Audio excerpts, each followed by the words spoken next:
we live?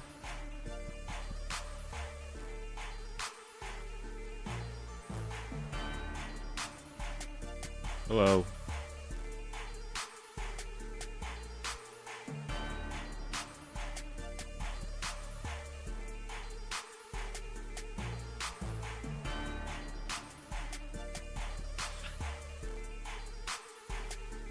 What's up? What's up?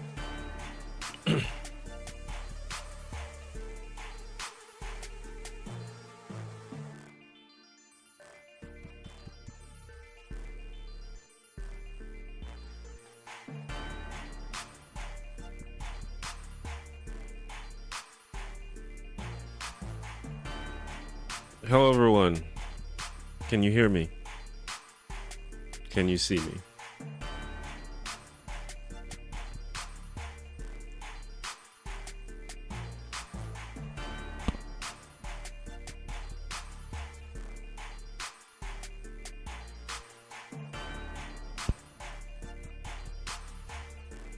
Cool.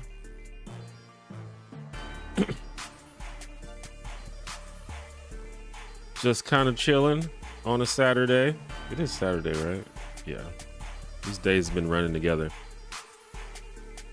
I would normally, actually today would normally be my D&D day, but we pushed it for tomorrow because some people have some other stuff going on. So I thought I'd stream. Don't really have anything planned. Just thought we'd, chat. If people have any questions or just anything they want to talk about. That's what we'll do for a little while.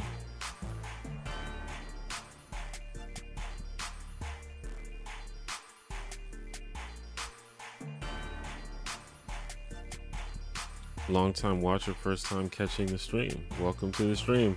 The stream is just a super chill. Normally all we do is it's just pretty chill. We just hang out. Every now and then there's like an actual activity happening, but that's not happening this time. Like I had a stream a few weeks ago where I painted some miniatures for my D&D game. So sometimes stuff like that happens. But either way, it's always chill.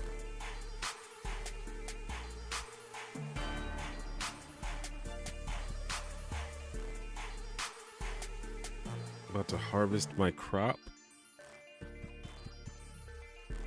For real?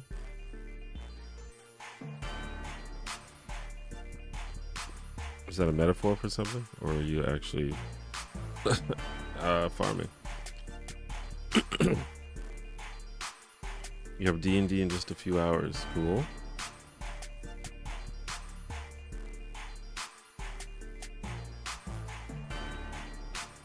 I need to get into another game. Like I have a game that's scheduled for once a week, but we're all adults and often have to reschedule and stuff like that.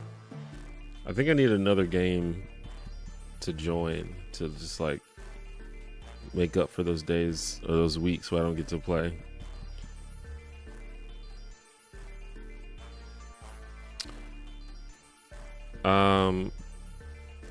My wife and I just got a Nintendo Switch. Got the game It Takes Two. Very funny. Have you played it?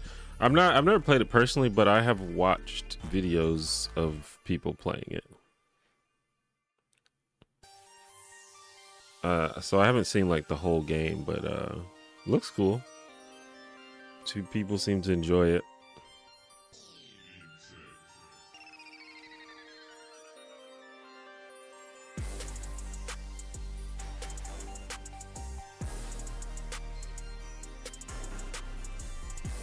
It's actually Kids on Bikes, but close enough. Oh yeah, I've played Kids on Bikes.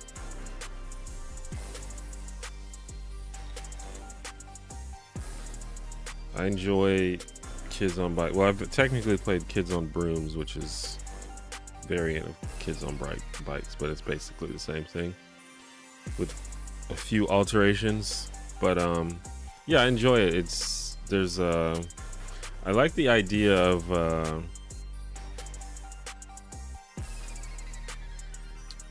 I feel like there's more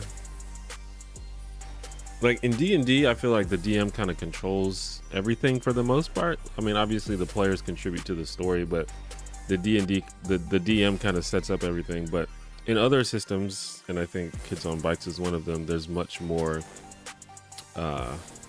input from the players about like what the world is like. Of course, it depends on how you play it, but I feel like there's a lot of flexibility in that system, which I think is cool. I'm not saying one is better than the other, but sometimes, you know, you want a variety of different things.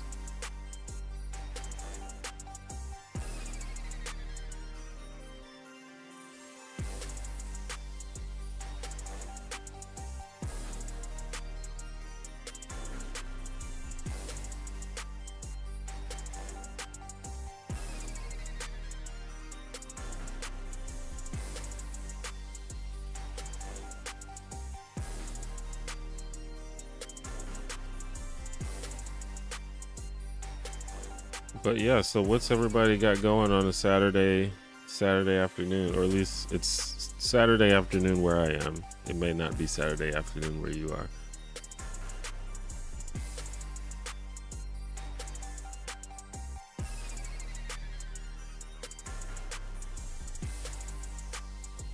Narrative control, yeah, that's basically the term.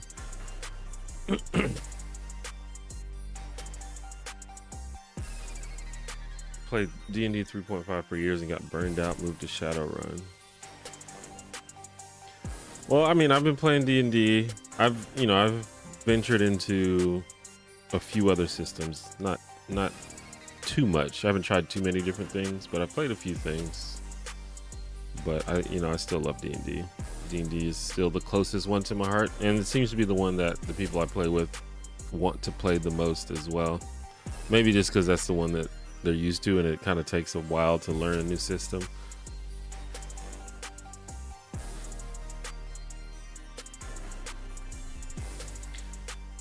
What's up, ED Statistics? Are you gonna go back to making politically driven content soon?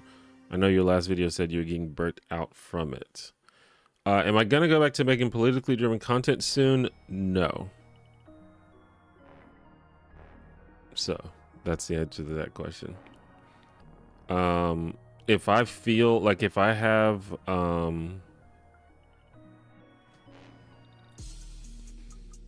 if I just feel very inspired or motivated to make a politically themed video, maybe. If I just feel like it's important enough, or if I think there's a story to tell, but it's definitely not what I'm aiming to do at this moment. Possibly, for the entirety of the future, but no one can tell the future. What do you think of MatPat from Game Theory? I mean, I don't know him. He seems fine.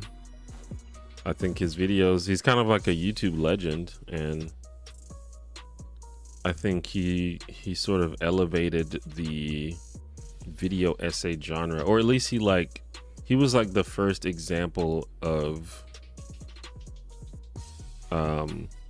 like good video essays. I think like well made, well produced, visually interesting, well paced, well written video essays. I think MatPat kind of invented that on YouTube almost. So he's kind of a legend in that sense. I don't know that much about him personally, but he seems fine. Seems like a nice guy.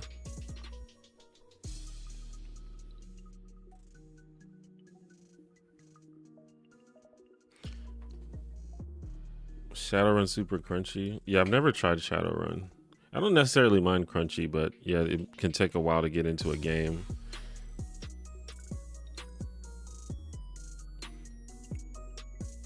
Like, it seems like games are leaning towards being easier to get into these days, and I think that's good.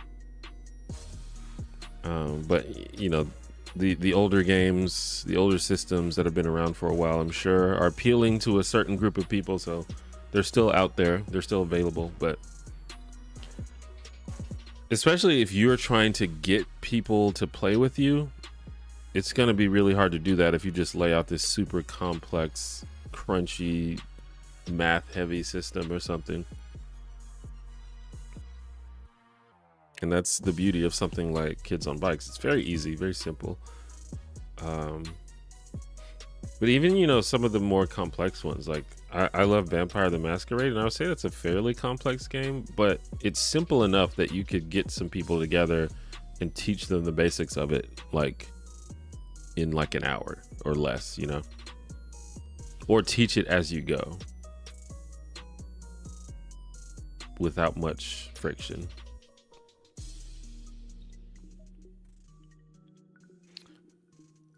I recently subscribed for your Boy Meets World. Eric video is truly a great show. I appreciate that. I mean, I love Boy Meets World. Those who have been subscribed to this channel for a while know that.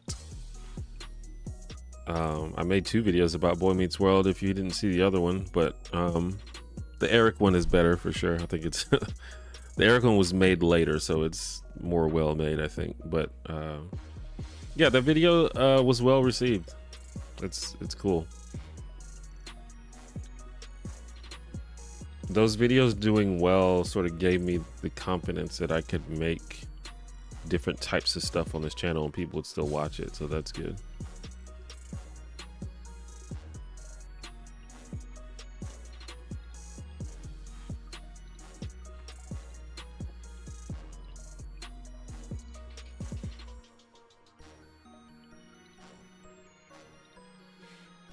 Might enjoy Shadowrun Anarchy, very narrative version of Shadowrun. I mean, maybe. I'm sure I would enjoy Shadowrun, you know, the regular Shadowrun. I mean, I'm kind of open to everything. Like, I just like the concept of sort of role-playing games. I just like, it would be hard-pressed for me to just be like, I don't like this. I mean, I would be interested to see what would have to happen for me to be like, I don't like this game, because I've tried a lot of systems and I like different aspects of different systems more than others, but I've never been like, I don't like this, I don't want to play this.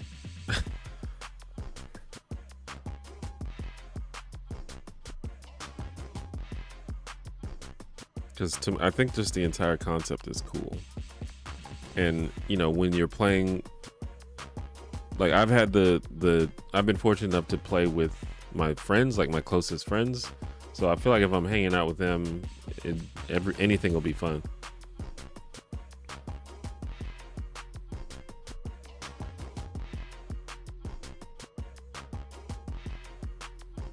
Hand dog or face cat? I don't understand the question.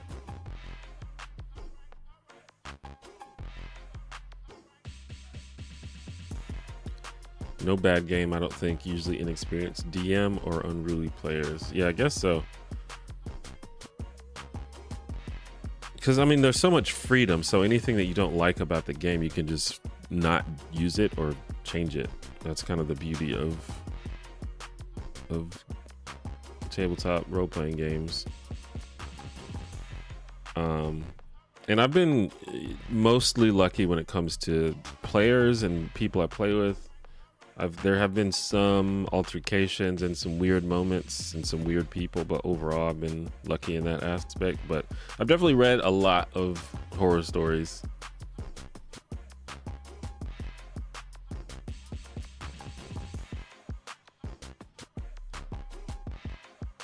Come to Mexico? I would love to come to Mexico.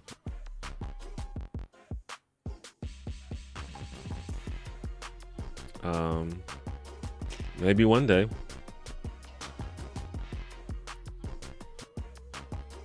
I unfortunately did not get to do much traveling in my adult life, and I hope to do that, you know, in the years going forward, and just travel and see all the places that I didn't get to see when I was younger, including Mexico. Would I rather have a dog with human hands for feet or a cat with a human face? I think, I mean, assuming that they still act like dogs and cat, probably the cat with a human face. Maybe they'd be make the cat easier to relate to. I feel like a dog with human hands, that would just be really weird, because you know dogs are affectionate and dogs like to jump on you and touch you, and I feel like that would be so weird.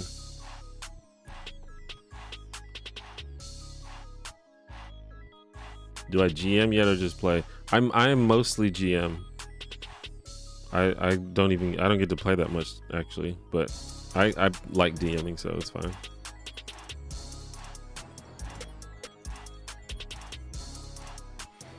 How am I today? I'm well.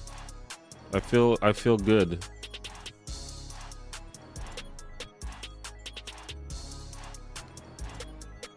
It's Saturday.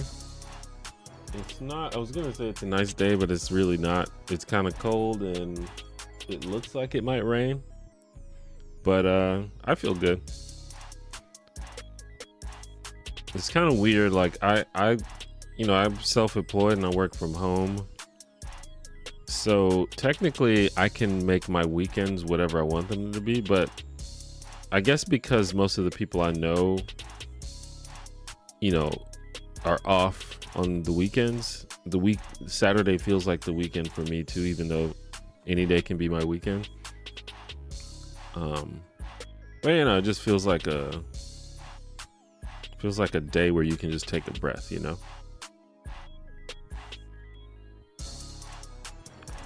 Do I play fighting games? I do play fighting games. I'm a big fan of fighting games. I love fighting games.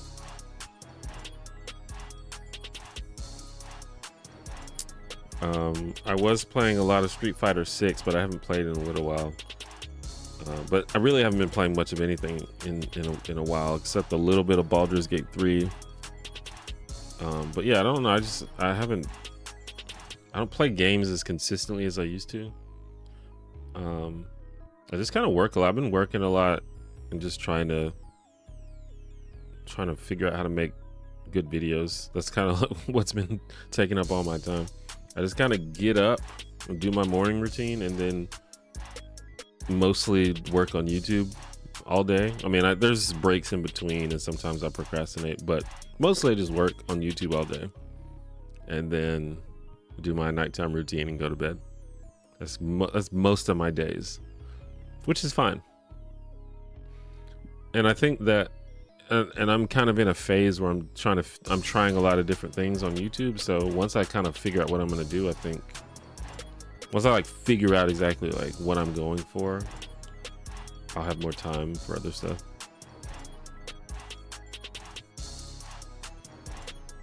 Do I like to do calculus? Well, I haven't attempted to do calculus since like high school, I think, and I didn't like it in high school.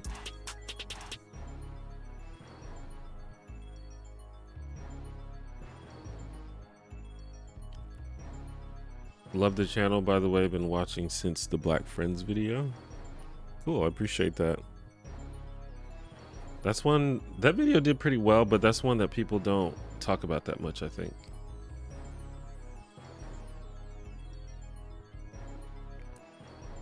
Tekken ? I love Tekken. Tekken 7 is one of my favorite fighting games of all time. And I've been somewhat keeping an eye on Tekken 8. I mean, I'm sure I'll try it eventually. But yeah, I love Tekken. And obviously, like old school, like Tekken 3 is like one of the greatest games ever. But yeah, I played a ton of Tekken 7. I haven't played it in a while though. But I mean, Tekken 7 I think is literally one of my top 5 fighting games ever. Great game. I also kind of appreciate the Tekken community a lot more than other fighting game communities because, you know, like most game communities get pretty obnoxious, but fighting game communities are, you know, no exception. But the Tekken community seems pretty chill for the most part, which I appreciate. Who do I main in Tekken? Miguel.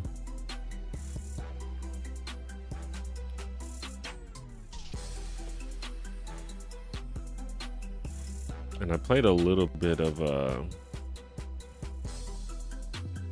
I forgot her name. Is it Kisame?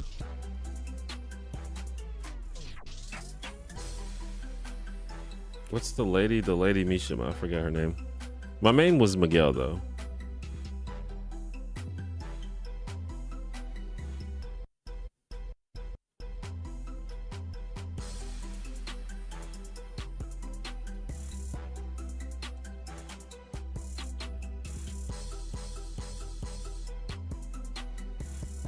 Kazumi, not Kisame, Kazumi.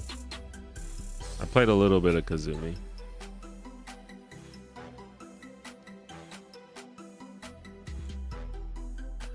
Eddie Main. I feel like when I was playing, there wasn't that many Eddie Mains. But maybe it was just at the level I was playing, because he seems like a more complex character, maybe like low level people. Because I was never that good at it. I can't remember what rank I got to,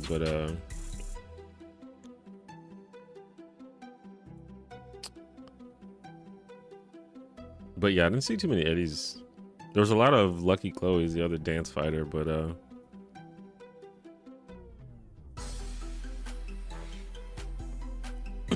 yeah, if I recall, again, I haven't played in many months, so I don't know like the current meta, but yeah, I remember Eddie being considered not great, although he is pretty annoying to fight against, but I think that's always been the case. Those dance fighters are really tricky.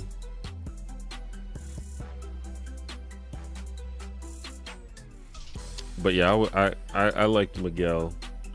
He was just cool. I liked his fighting style, and he was like somewhat easier to play, I think, which I tend to lean towards easy characters in games.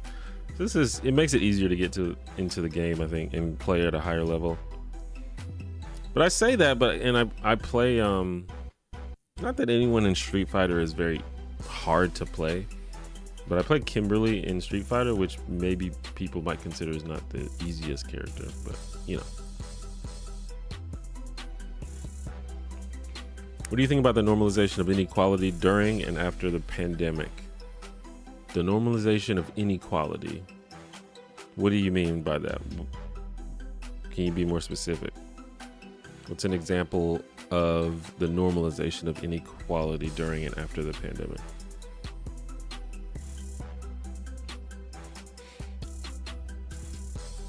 People don't practice against them, so it's easier to catch them off guard. Yeah, there's always those like kind of weird characters in fighting games that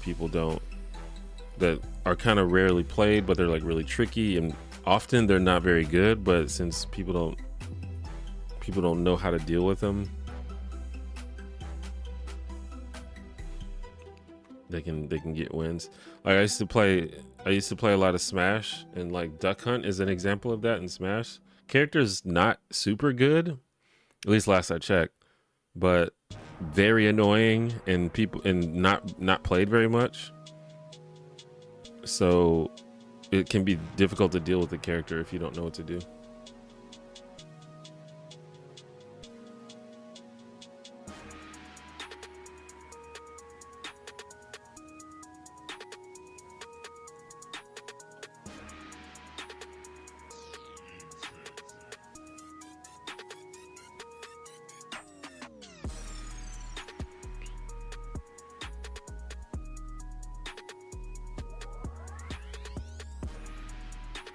Miguel's a great character. I'm so with him. Yeah, that's just the one I put the most time into. Have I played a Monster Hunter game before? I have not. I like watched my friends play Monster Hunter, and I've seen videos of it, but I've never played one myself. I think I just heard my factor meals, because it comes in a big box and they just like drop it in front of my door, and I can always hear it, and I think I just heard that. Anyway. Oh, what's up? I don't know if you want me to say your name, but I see you.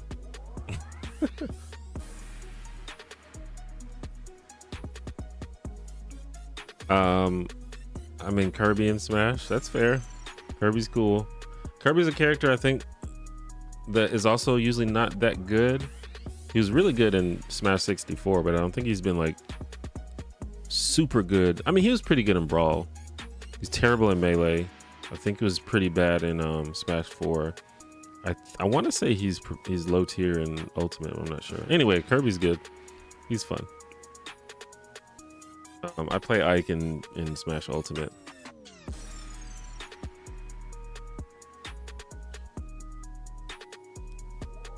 What's up, Sarah?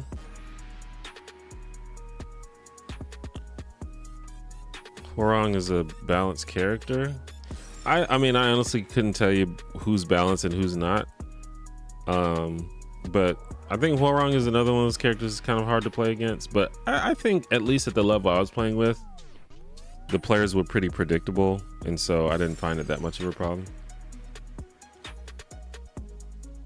If I had to make a new PC now, what class and race? Assuming you're talking about Dungeons and Dragons 5th edition, what class? I'd probably make a variant human bard. Bard or druid. I almost always make humans though. I think I'm kind of biased against my species, but but also variant humans are just OP because they start with a feat.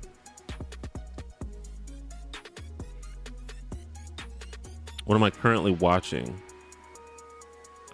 Well, in this moment, I'm watching the chat.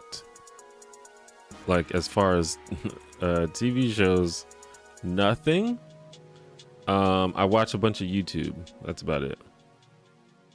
Just waiting for the next Marvel show to come out, pretty much. Yeah, I'm not watching any TV shows. But that's, you know, people who know me know that I don't really watch that much stuff. The only stuff that I religiously keep up with is MCU stuff.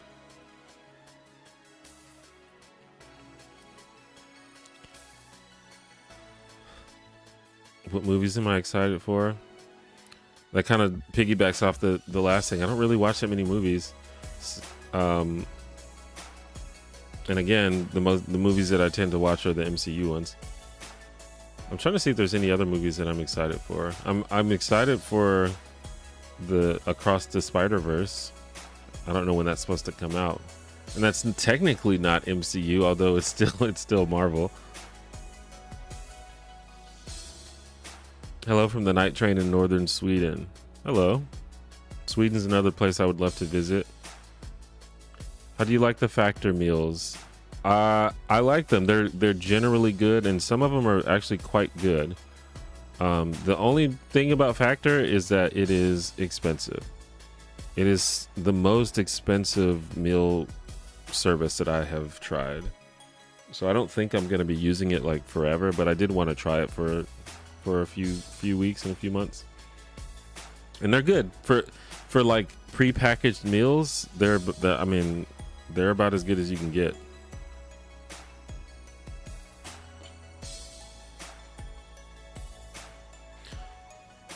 What's up, baby Spears? Cost of living has gone up, and the news cycle has been very vocal about retail thefts and homelessness, instead of any sense of sympathy for the people that have to resort to this.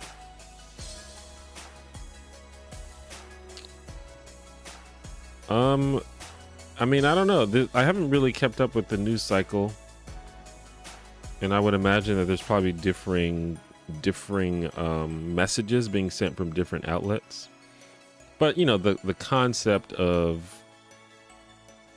sort of thinking about the world and the economy in terms of like numbers and stuff like that, rather than in terms of humanity and people and what people need. I think that's a common narrative in America. Which you know, I don't agree with, obviously. I think we often like get bogged down into thinking about things too abstractly and not remembering there's like, hey, there's actual people on the streets that need to survive and need help and things like that. So I definitely agree. Sometimes those messages get left out, but I do think, depending on the outlet that you get your news from, that you might see a different message. Hi from Brooklyn, wondering your thoughts on Abbott Elementary and if you think black representation in comedy will head more towards that considering its success.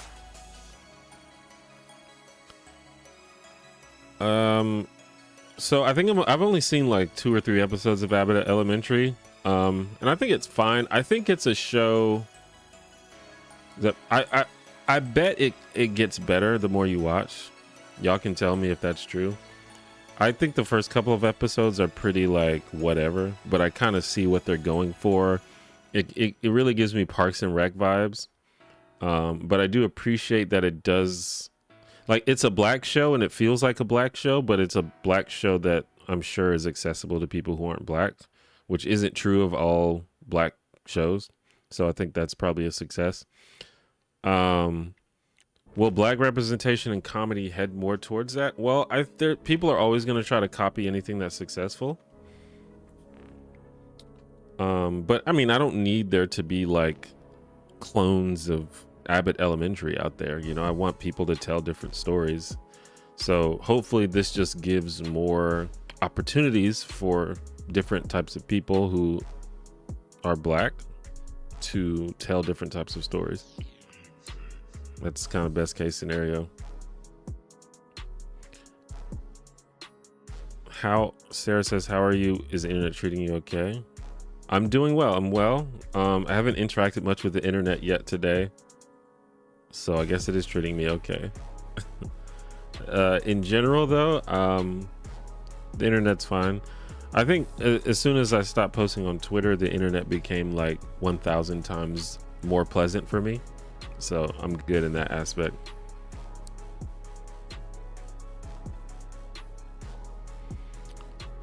I just started playing a tiefling bard gunslinger. I'd only played cleric before. Ever done a long play as a cleric?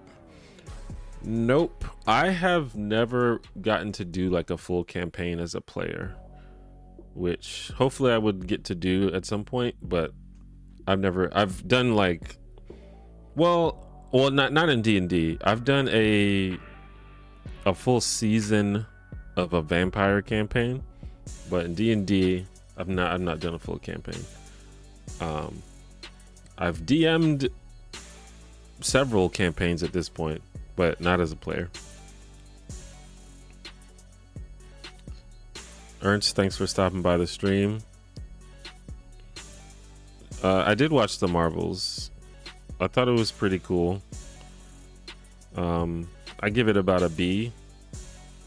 I didn't expect it to be as like silly as it was, which is fine. I don't mind silly, but I was expecting it to be a little more on the serious side, because I kind of figured that it was a sequel to Captain Marvel, which it kind of is, but I think it's more a sequel to Miss Marvel.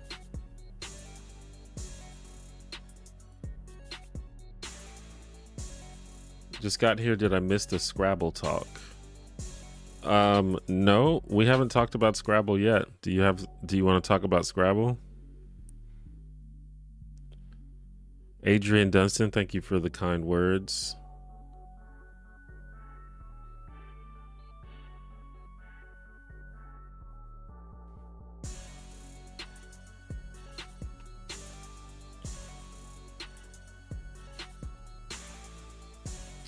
Do you have a musical Hear Me Out? I've been making a ton of playlists lately, and I'm trying to get some super bizarre recs.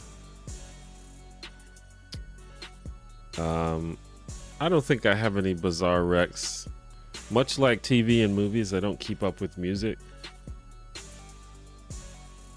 And the music that I do like, I think, is pretty normie.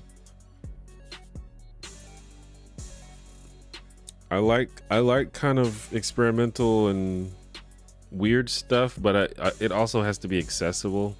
And usually if something is weird but accessible, it's something that's already like really popular.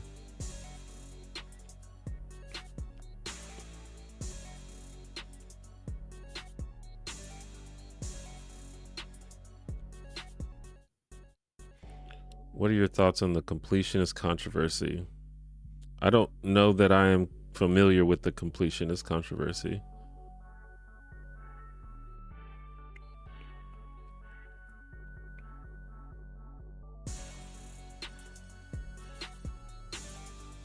The homeless people here have always taken care of me and made me feel safe going home.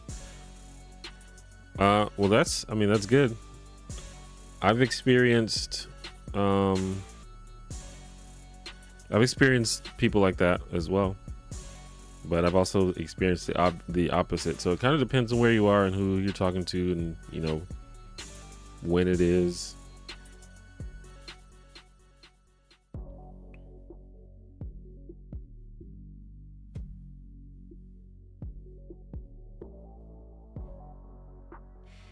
With the New York Times and the Atlantic spreading right-wing disinformation, I don't know what to read anymore. Are there outlets or journalists you'd like to shout out, move people towards? I couldn't tell you. I have been way less zeroed in on news lately, especially for like the past year or so. It seems unlikely to me that the New York Times and the Atlantic are spreading right-wing disinformation. It's possible. I mean, I'm sure it's. I'm not saying it's impossible, but I'd have to read it. But it seems unlikely that they've done something like so egregious that what's the word? Discredits everything that they've ever made. But when it comes to news, you should be reading a variety of news sources anyway. You shouldn't be getting your news from like one source. So you can sort of read everything together and figure out what the common narrative is, and figure out what parts one outlet added and what part a different outlet added, and what bias one outlet has versus another. Because like, even if I sort of recommend something, it's still going to be something that has a bias and may not always be 100% accurate 100% of the time. Because it's somewhat impossible to happen, just because these things are run by humans.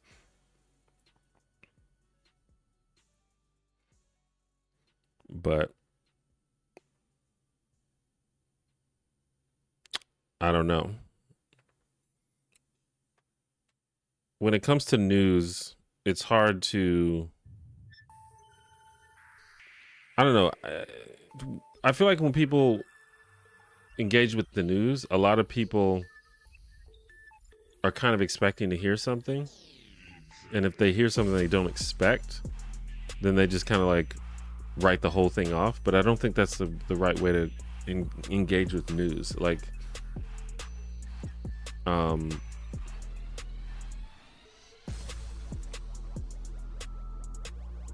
don't know. You just gotta listen to you gotta listen to a lot of different sources.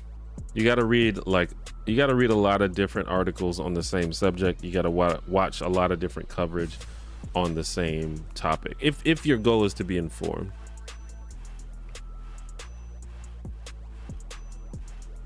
Which not everybody watches the news in order or engages with the news specifically to be informed. Sometimes people just do that, you know, to seal off their bubble.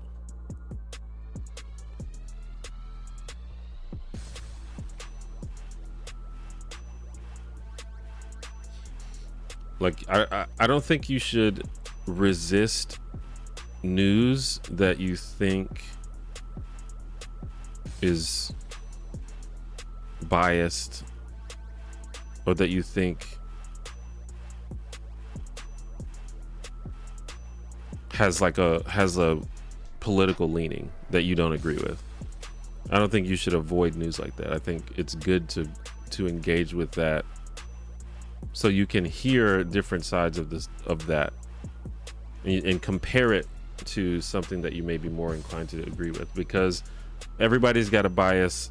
Some outlets will leave stuff out that conflicts with the narrative they're trying to send, while another outlet will do the same except for a completely different bit of information.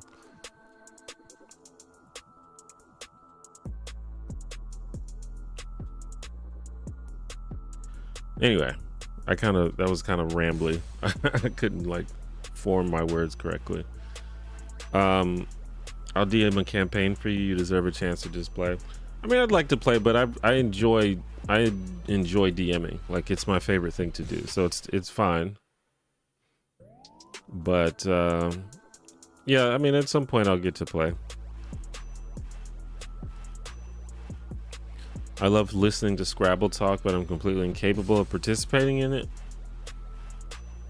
I mean, I doubt that's true, but yeah, I mean, I'm happy to talk about Scrabble, but I don't know what people want to talk about regarding Scrabble.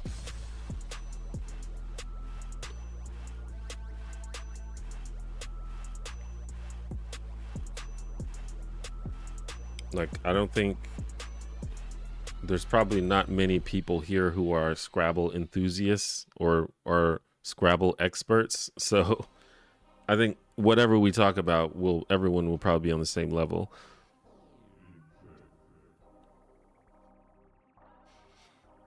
What's a YouTuber you would like to be cool / collab with? I mean, there's probably tons of them. I mean, a lot of the YouTubers I would say are people that I guess I am cool with. I guess if I think of one that I've like never interacted with ever, Mr. Beast. We'll just say that. No, I would actually like to have a conversation with Mr. Beast because he's kind of like solved YouTube, which is something that I could use some advice on. And he seems like a nice guy for the most part. Do I like the holiday season? What do I do for fun or festive if I do?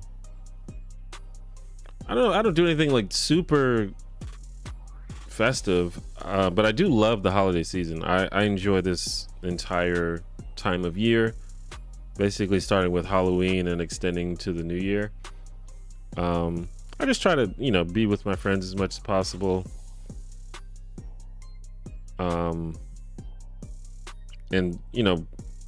also see my family. My family generally gets together in one way or another on every holiday. So always look forward to that. I was going to throw a Halloween party at my apartment, but I just figured the logistics didn't work out. And my apartment's not very big, so I couldn't like throw a legit party. Sometimes I have people over for New Year's. I don't know if I'm gonna do that this year, but we'll see. I guess I just try to spend time with people as much as I can.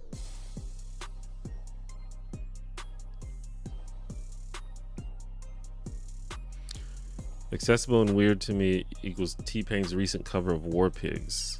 I have not heard that. That's interesting. What's up, George?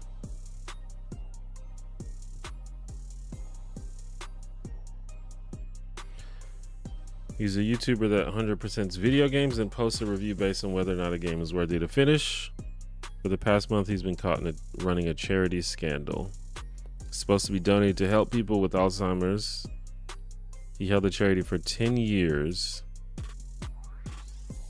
and had around 600,000. Not a single penny was donated. Well, that sucks. Yeah, I'm familiar with The Completionist. He's kind of an OG YouTuber.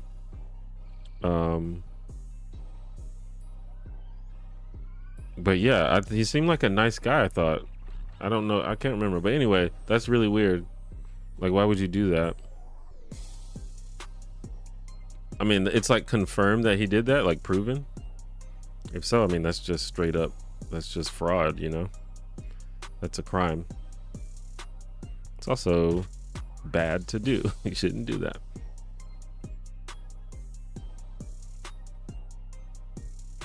What are some vids you have brewing that you're excited about?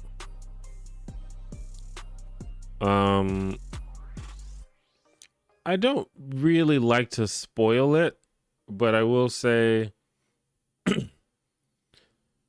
my last two videos. So I did a video about Scrabble, and then before that I did a video about boxing. And most of those videos involved me sort of investigating a kind of weird or random subculture or community, and just kind of doing a deep dive on that community and learning what goes on and what they do and how to do what they do and things like that. And you can expect more stuff like that, more stuff in that vein. So that's what I'll say. Obviously that's very broad, and that could involve many things, but that's kind of the idea that that's kind of what's exciting me at this current moment.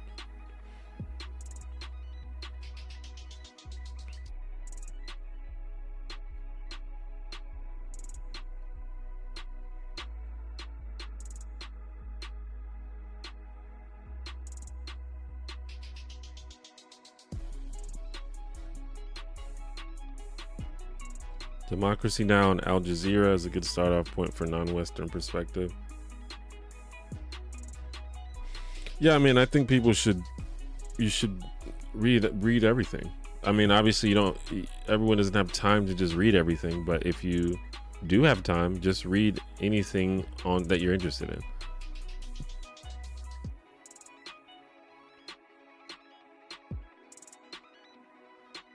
And just read just knowing that everybody has an agenda and everybody has a bias.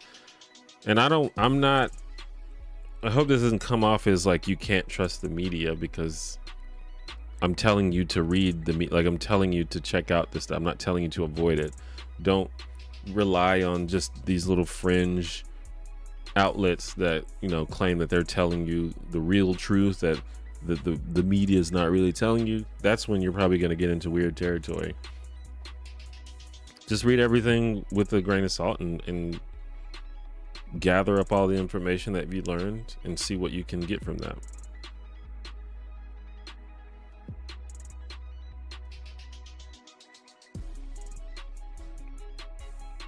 And when I say that everyone has an agenda and everyone has a bias, I'm not implying that it's all like nefarious, that they're all like evil, that they're all like, these sort of villainous propagandists. It's just sometimes it's just human bias, but also it's just like these outlets are run by companies, and these companies have agendas, and so they have some control over what gets put out. Like, for example, I enjoy NPR as a news source. But NPR, and I don't think as far as I can tell, NPR is not some like evil company that has this sort of evil agenda or this dark, like dishonest agenda. But there are times where you can catch NPR sort of selectively conveying information. Like they'll tell a story from a certain angle that that maybe like overstates a certain case. And it's usually on, like, NPR is a pretty progressive outlet. So, and I'm a progressive person, so I back that, but not everything that happens from a progressive perspective, but NPR usually tells it from a progressive perspective, which may obfuscate the actual truth. Who knows? I generally trust NPR, but the only way I would know if they've told the full truth is if I look at another source and see if it matches up completely to what they've said.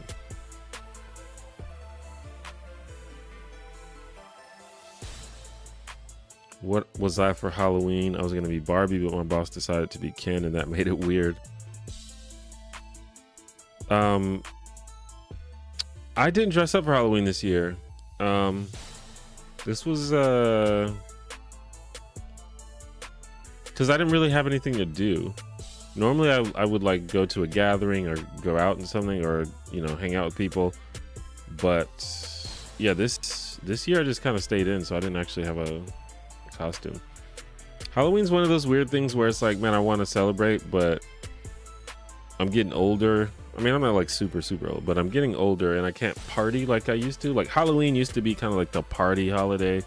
I think it is for a lot of like people in their 20s. It's like the party holiday, but my body cannot handle the party as much as it used to. So anything that I kind of thought I might do for Halloween, I ended up sort of, well, not sort of, but ended up not doing. And also it's kind of poor planning on my part, because like I said earlier, I was thinking about having a party at my place, but you know, I could have like made it just like a small gathering with friends and stuff, with like just a couple of friends, but I didn't really, it was kind of like too late by the time I figured out that I was going to do that.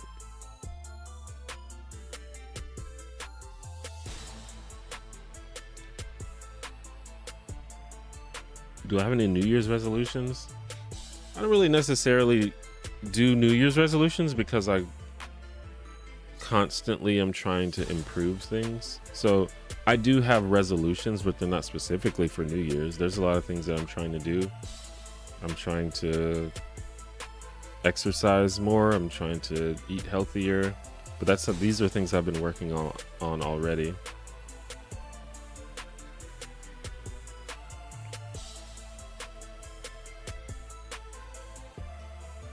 I'm excited for the new GTA game.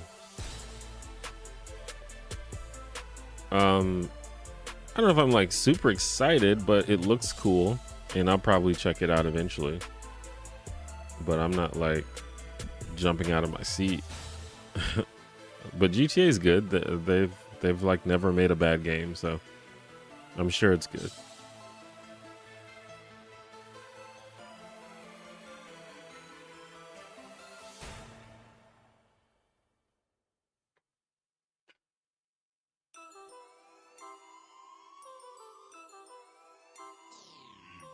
That's a healthy way to approach news. Maybe. I mean, I'm starting to think even healthier is to just not read the news that much. Like read enough to be informed, but generally avoid news and politics. I think you'll just be a happier, healthier person if you do that.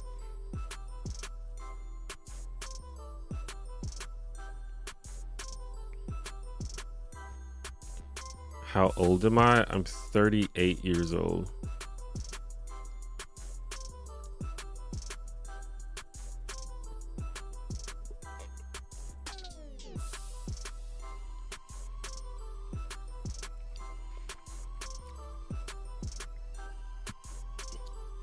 Turning 39 in a few months.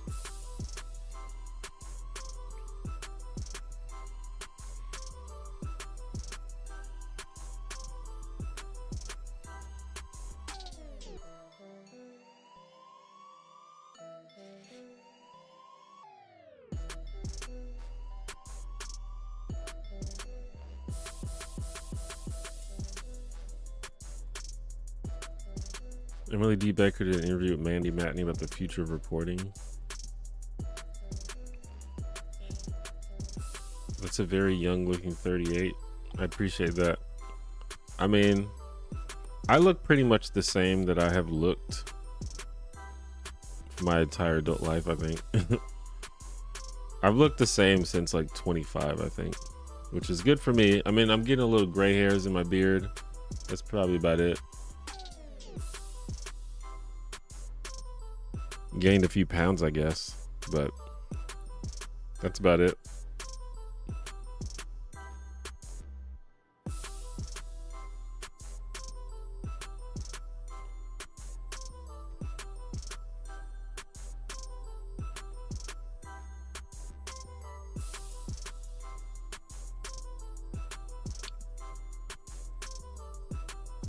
Always thought you were in your older 20s. Well, most of my audience is in the older 20s, so maybe that's why.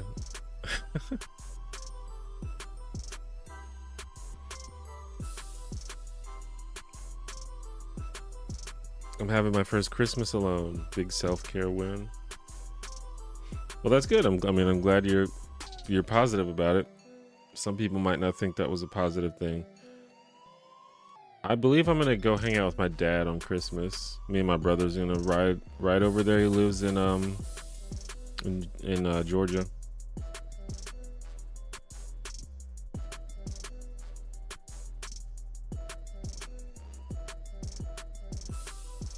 What's my favorite hobby? Dungeons and Dragons. Are you single? Yes.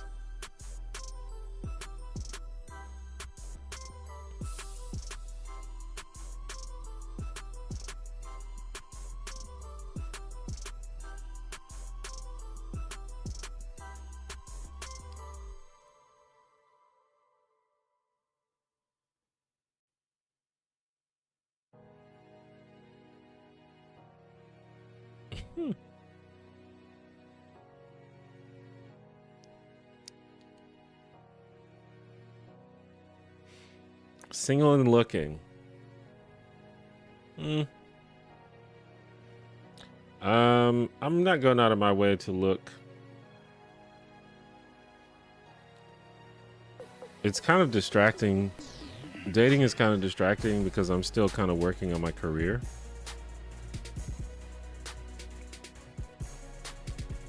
And also, when you are single for a long time, as I have been, you become very independent and you become very particular about stuff, which is a hard thing to deal with when you try to date someone, because you're so used to being alone.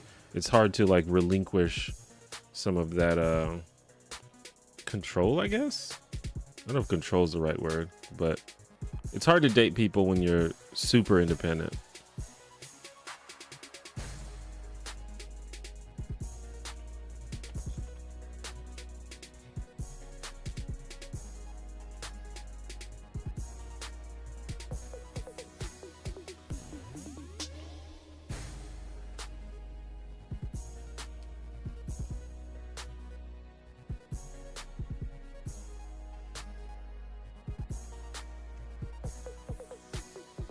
And I've been sort of a late bloomer in terms of like career and stuff.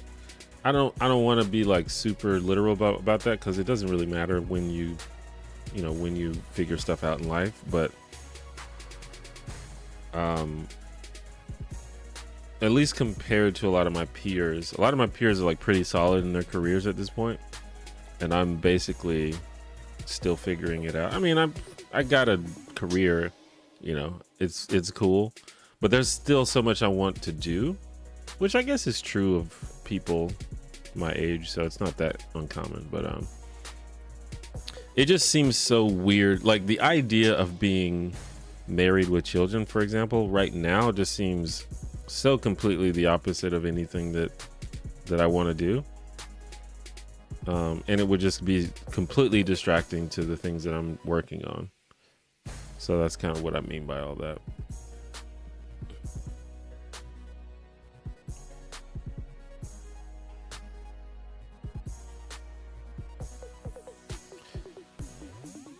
Do you think the MCU will make a comeback? I don't think that the MCU needs to make a comeback. I think the MCU is fine.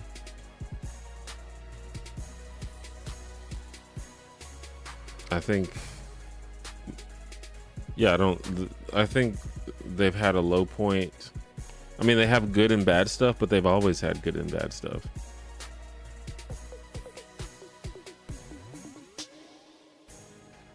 Like Loki season 2 just came out, and I thought that was amazing. It was like S tier. It's one of the best things they've made. And then I think of some older things like Iron Man 3, for example, is pretty bad, and that's an older movie. So they've had ups and downs at all eras. Do I believe in separating the art from the artist? I absolutely do. I made a video about this a long time ago, but I'm a huge advocate of separating art from artists. Otherwise, I don't see how anyone enjoys anything. Like, you can find a paper trail to something evil from almost any anything you can consume. So if you're trying to draw lines and being like, I can't support this because it was made by a bad person, you're gonna have a bad time. You're not gonna be able to enjoy anything. You know? Do you have a favorite movie? There's like a 50% chance Harvey Weinstein produced it, you know? What are you gonna do? Just not watch any of those movies anymore?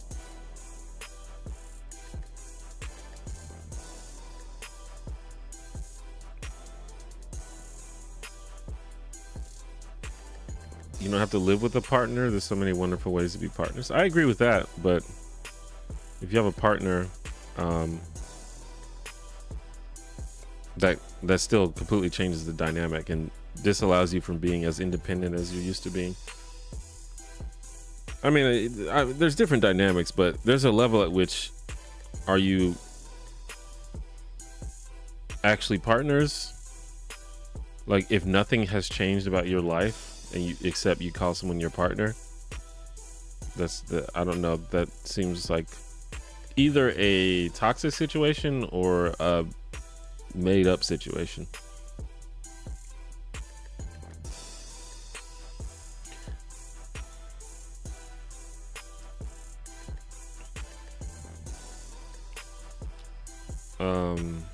Do I believe in reincarnation? Nope. Do you own an air fryer? I do. I have a little air fryer. I've been meaning to get a bigger one, but I just bought like a tiny one, mainly just to see like what this whole air fryer craze is all about. And I quickly learned that air fryers are awesome. So now I want to get a bigger one so that I can actually make some like real meals in there. Basically, I can fit like, you know, like one piece of chicken in mine, or like one little pinch of something. It's very small.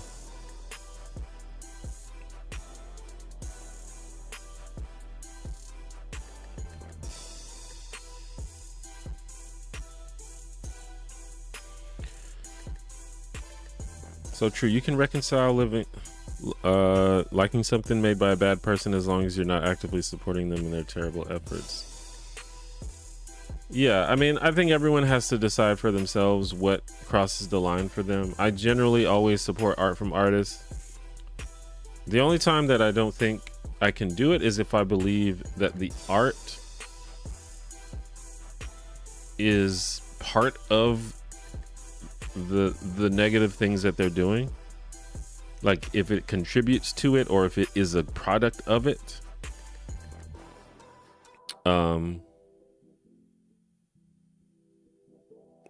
Like the example that I always use is R. Kelly. Like R. Kelly is a guy who likes young, if not underage, women. Well, I think we're at the point because he went to prison for it, right? But anyway, he's into little girls. He also is a guy that makes songs about having sex with women. So if you put those two things together, it's very hard for me to listen to an R. Kelly song without thinking that the song is about a little girl. And so for that reason, I can't really listen to R. Kelly anymore. So that's an example of when the connection between the art and the artist is just too strong and I just can't deal with it. But like another example that I always use, and I like I said, I made a video about this, but it's an old video, so you probably shouldn't watch it. It's probably bad. But probably my favorite show of all time is The Cosby Show. Like, I think that show's brilliant and hilarious. But obviously, Bill Cosby is a big part of that show. However, I still can enjoy The Cosby Show because the show, first of all, so many other people besides Bill Cosby are involved in making that show. So I can appreciate that aspect of it. And also the show doesn't like perpetuate any of the things that Cosby is accused of or has done. So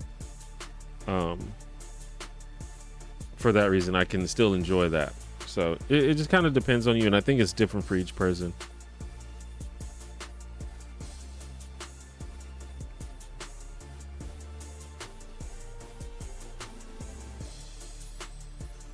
This music takes me back to watching YouTube videos during study hall in the 6th grade. Do people use music like this? What? I'm not sure. How long ago were you in 6th grade? YouTube didn't exist when I was in 6th grade. Most people didn't even have the internet when I was in 6th grade.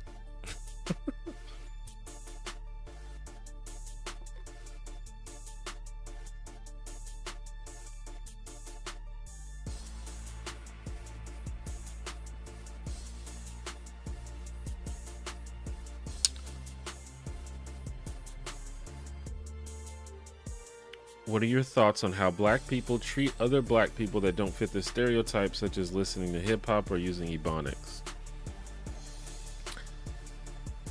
So someone asked me about this recently.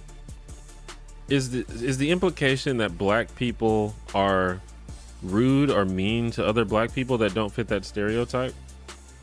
Like, are you saying that that is something that happens? Because if that does happen, that only happens with young people. Because I think that when you get to a certain age, you stop kind of caring about that kind of stuff. Like, when you become an adult, I don't think anyone cares about that.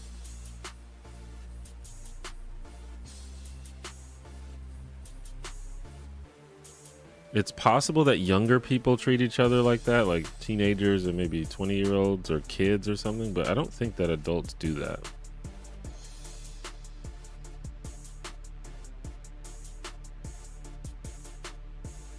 And I mean, I'm sure there's always exceptions to any generalization, but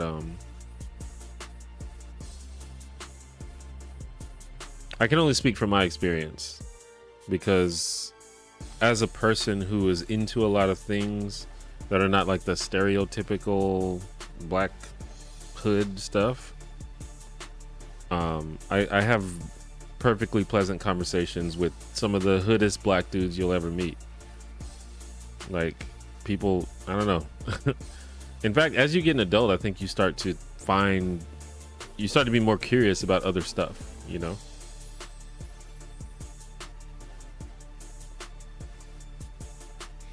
But I'm sure there are people in certain neighborhoods and certain communities that have not been exposed to a lot of stuff and maybe hostile to things that are different. So I'm not saying that that's a completely made up idea, but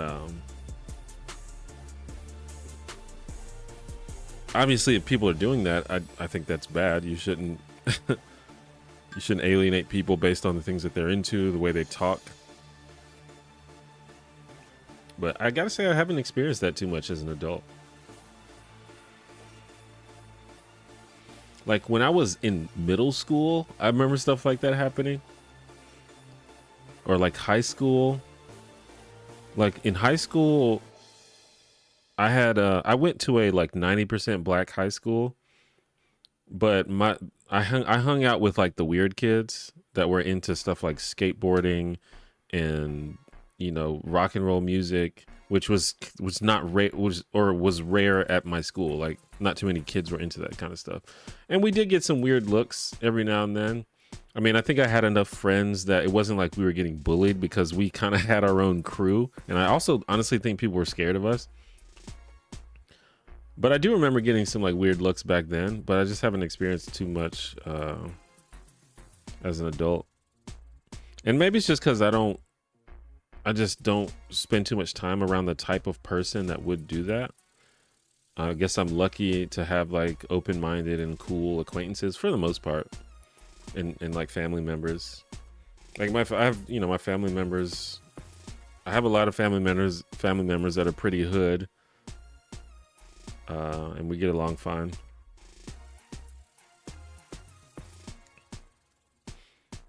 But I'm sure it happens.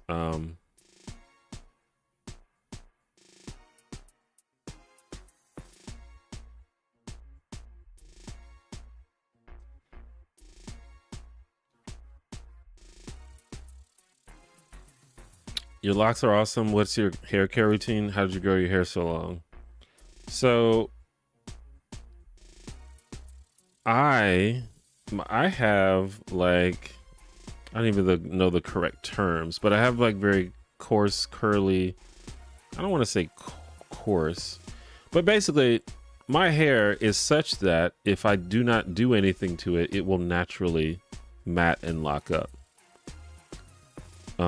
So my hair care routine is to not do anything.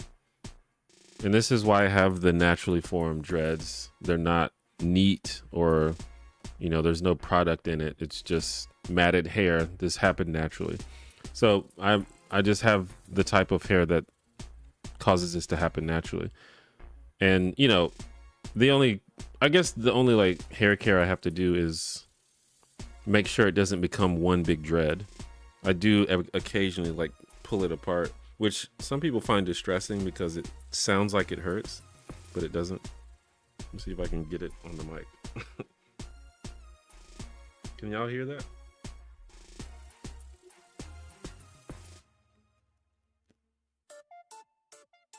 I don't know if you can hear it. Anyway, I have to pull my hair apart, but that's about it. Other than that, I don't do anything to it. It does it by itself. As for how did I grow my hair so long, I just stopped cutting it and it kept growing. I don't know what else to say about that.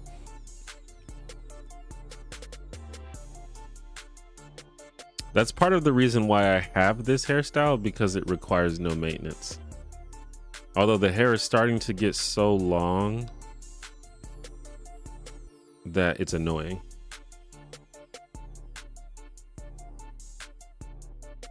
But having to get haircuts, you know, every few weeks or every month or every few months is very annoying. And with this hairstyle, I don't have to. And I can still look cool. Or at least I think it looks cool. Do I still talk with friends from high school or college? I do talk to friends from high school and college. In fact, two of the people in my D&D game are high school friends.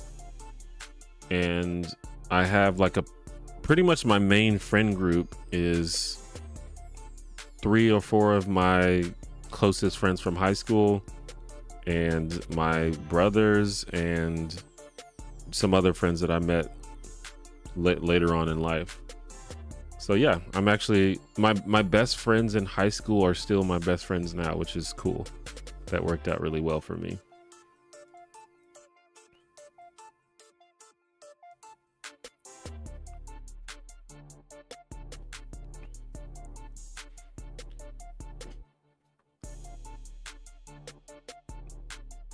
I'm curious to know if you saw recently about a debut white author review bombing other BIPOC authors' upcoming books. I was curious on your thoughts about it. I didn't see that. A debut white author was review bombing other authors? Like they were doing it single-handedly, or they were getting other people to do it? I mean, you shouldn't review bomb people, but I don't really know the story behind that, so it's hard for me. I can't really comment without all the details, but you know, face value what you said is like, well, that's bad, don't do that. Like review bombing implies that the reviews are not honest, they're just meant to be negative. So if that's the case, then yeah, don't do that.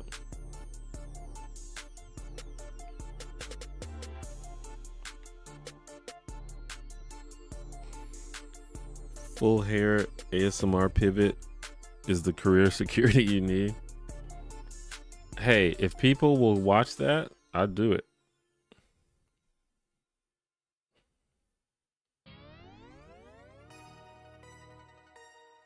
But it's not a sustainable practice because there's only so much hair that needs to be ripped at any given time.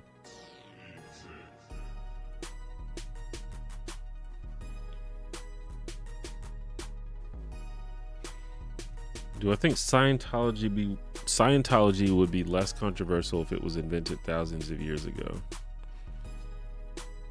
No, if it was exactly the same as it is now, but it was invented 1,000 years ago, I think it would still be controversial because it's fucked up.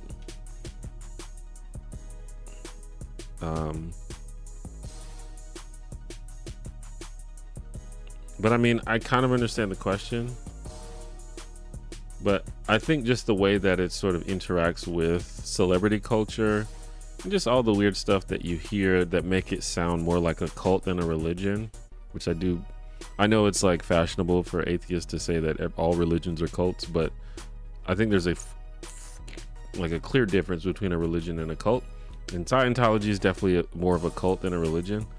So I think it would still be controversial if it was the same that it is.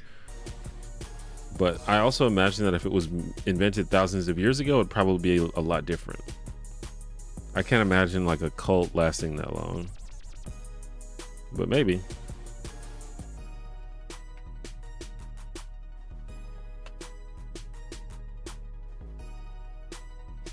Have I tried Chat GPT? I'm currently playing an RPG with it as the game master, and I'm legitimately having fun. I mean, I use Chat GPT all the time. I've never used it to try to play an RPG though. I actually thought about doing that for a video, like maybe like what you were talking about, like running a game with it or having it run a game. That was like a video idea I had. I don't know if I'm gonna do that. I might do it though, if I can make it cool.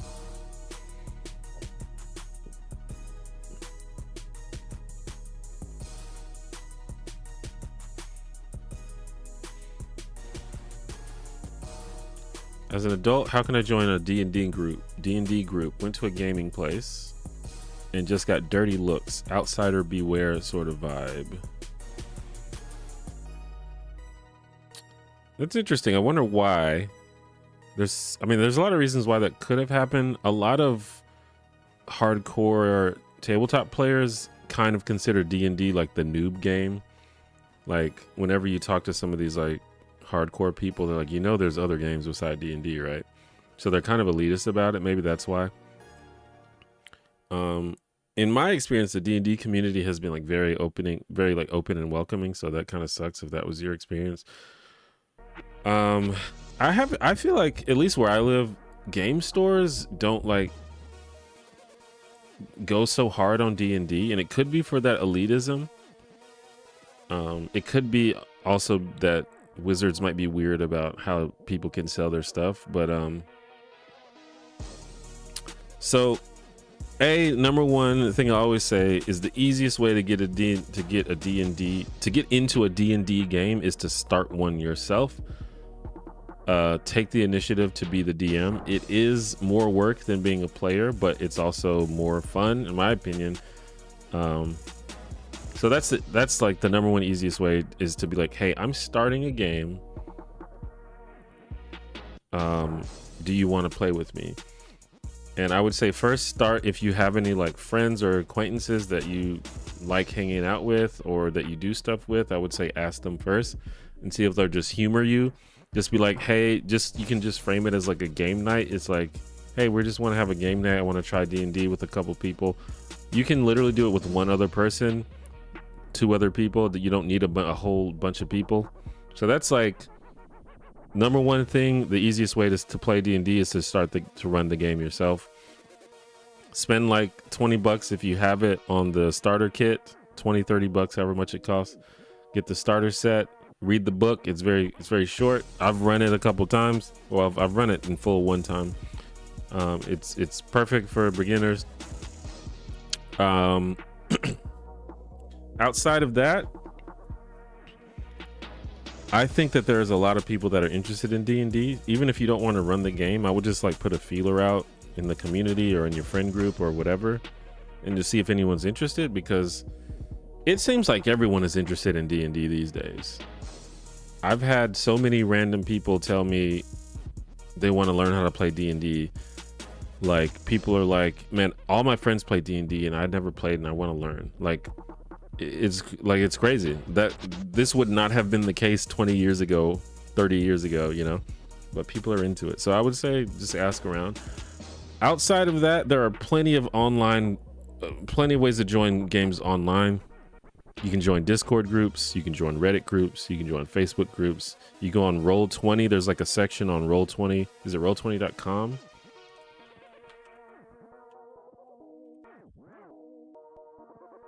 Or Roll20 something else.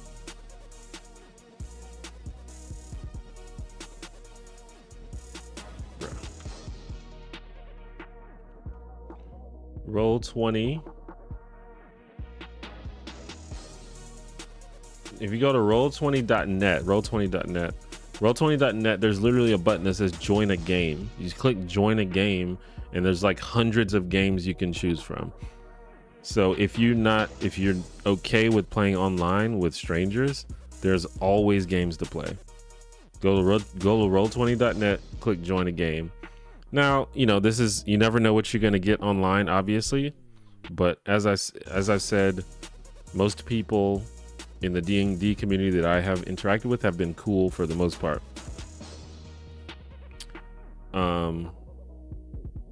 So yeah, that's what you do.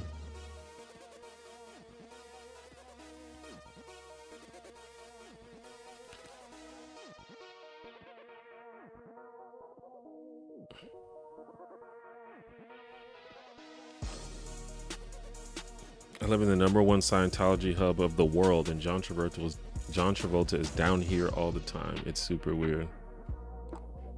Interesting. John Travolta is, I don't know, he's just like, he seems, with John Travolta, I get like alien pretending to be human vibes. Is it just me?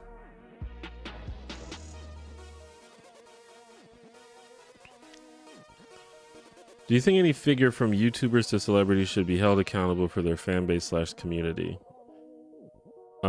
Yes, to some extent. Like, I'm not saying you can be like literally, like legally held responsible for an action that someone else does, but I think there is a social responsibility, if you have a big community, to be responsible with that community.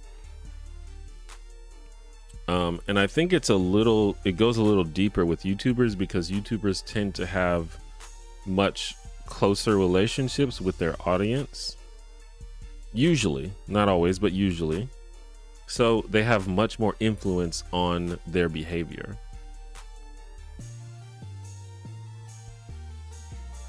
But I can speak mostly as a YouTuber because I know what that's like. 99% of the time, the audience that you have is the audience that you have cultivated based on your own actions. And that is like true almost across the board. So if your audience is rowdy and bigoted and angry and violent, it's probably because you're rowdy and bigoted and angry and violent. So I think people do have some accountability when it comes to the actions of their audience, for sure.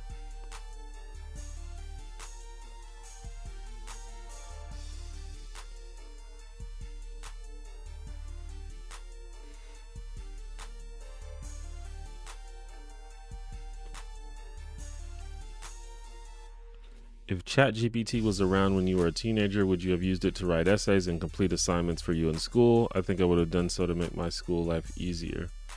You know, incidentally, essays were like my favorite thing to do in school.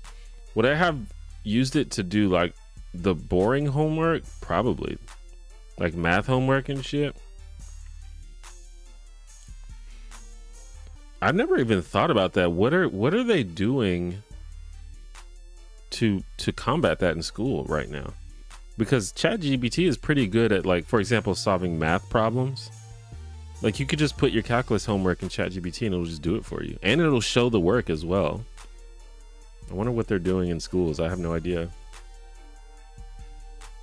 So I probably would have used it for like homework and stuff for sure, but writing essays and stuff, I actually enjoyed doing that, so I probably would do that myself.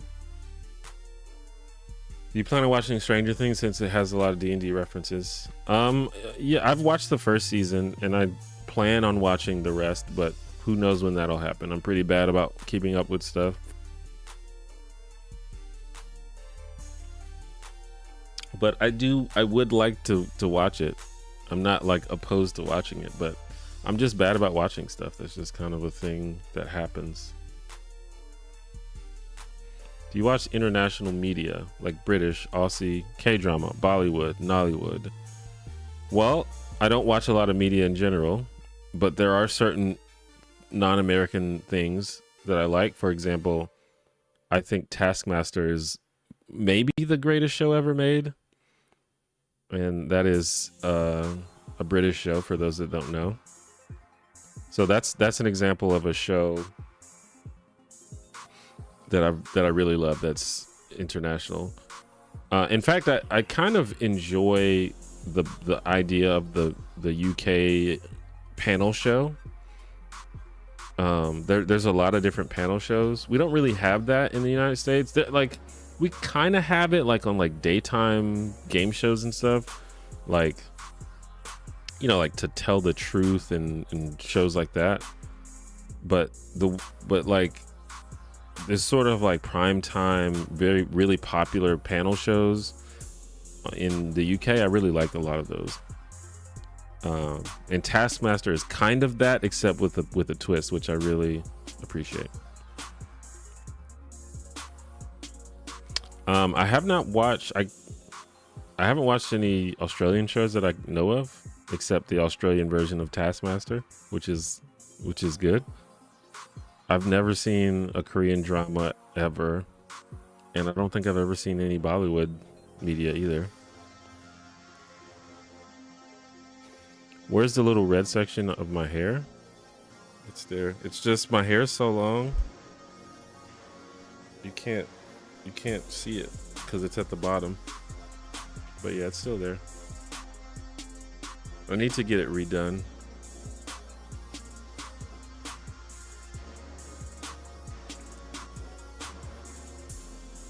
But yeah, it's grown like this much since I first got it.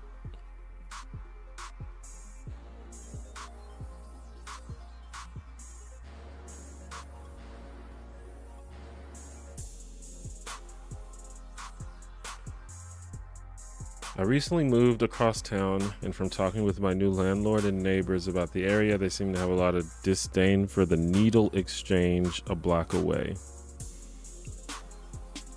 I was bothered because I've used the needle exchange. It's a common thing they gripe about. I want to engage and push back, but I'm worried about outing myself. Would it be worth it? Wait, what's a needle exchange? Am I supposed to know that? Oh, it's just literally a needle exchange. I thought that was like a name for something. Yeah, I don't know that much about needle exchange. Why are they like mad about it?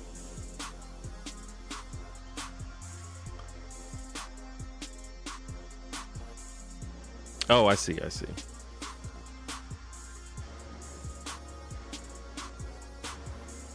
But still, like, why would you be mad about that? Are they saying that like it encourages people to do drugs?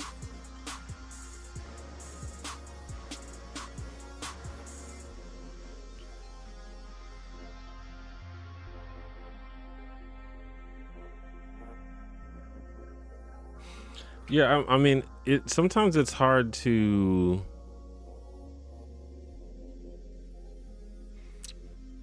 Yeah, I don't know. When you're dealing, especially if you're dealing with a whole community or something, sometimes people are just set in their ways, and then you just have to decide what's more important to you. Is avoiding outing yourself more important, or is engaging and pushing back more important? Like, you just really gotta weigh it out, honestly. I can't really tell you what's worth more to you. That's kind of like a decision you have to make based on your own situation and your own values, But yeah, you just have to weigh it out. But yeah, I don't know that much about that. So I've been like vaguely familiar with that, but I didn't know how it works. I was thinking needle exchange was something else. That's what I was like, wait, what is that? But it's like, no, it's just literally a needle exchange, which I've heard of, but I've never really looked into. Swifties versus the Bayhive in a cage match. I don't know. I feel like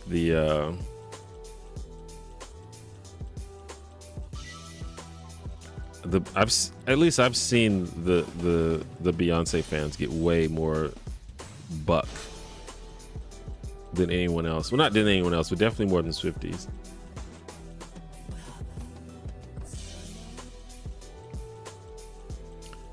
John Travolta is a very nice guy, but he asked my coworker if he wanted a picture while they were at the urinal, so maybe a little alien.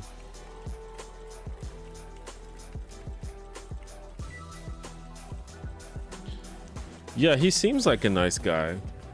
I've never seen him, at least in public or like on interviews. He seems pleasant, but he just seems like, and maybe just because he's a celebrity, he just knows how to put on the smile for the camera, but it just seems so artificial a lot of the time.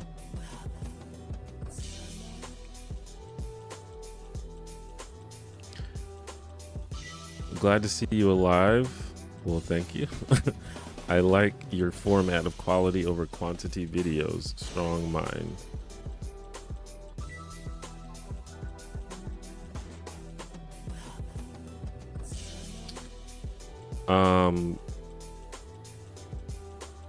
I guess, I mean, I think I'm in the middle. I don't put out, I try not to put, at least, especially nowadays, I try not to put out a video that I don't think is good.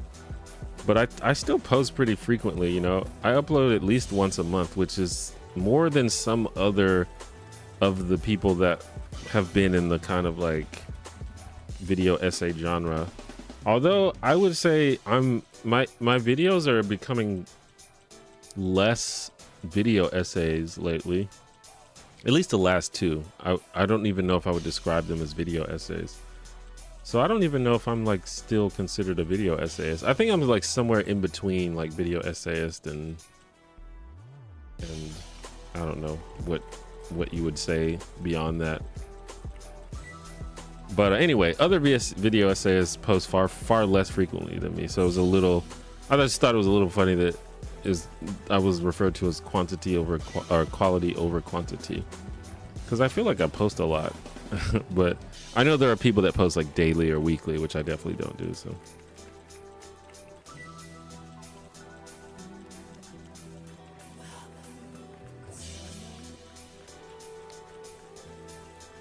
what is the metaphor for Little Red Riding Hood tale? You mean like what is the story about? I think the point of Little Red Riding Hood is to tell children not to talk to strangers. Isn't that supposed to be what it's about?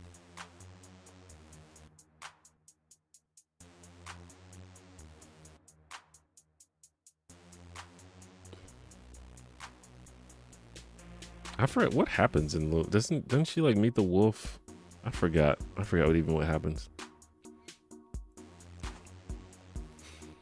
Professors can still use plagiarism tools that detect your use if AI for homework. In coding, most engineers have their code in a GitHub repository, so you'd be striked for not referencing.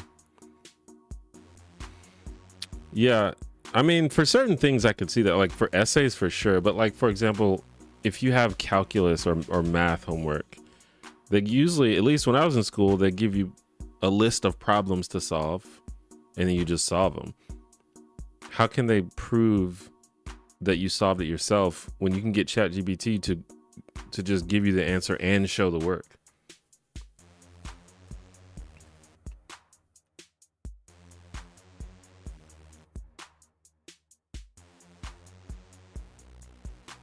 If willing to play online, there's lots of discords where you can find groups. If you're also willing to pay, start playing is a super easy search specific times days campaign. Yeah, there's, I mean, if you're okay with playing with strangers online, I think that's probably the easiest thing to do to get into a game. Like as quick as possible. And I suggest that you do it. I feel like by saying strangers online, I'm like making it sound like it's scary, but it's almost certainly going to be fun.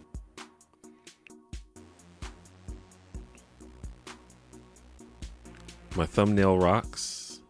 The thumbnail for this stream. Vlogger. I wouldn't say I'm a vlogger quite yet. I wouldn't say I'm a vlogger. When I think of vlogging, I think of like sort of like reality day in the life type of situation, but my videos are you know, very sort of scripted and put together, while a vlog I think is meant to feel sort of like a day in the life, which is interesting because the word vlog I think has a nebulous definition. Like back in the old school days of YouTube, a vlog was just like vlog kind of referred to anybody talking to a camera pretty much. Like if you sat in your room and filmed a video, that was considered a vlog back in the day. I think if you did that now, people would not call it a vlog. Like a vlog usually involves like day in the life type of stuff. Am I wrong?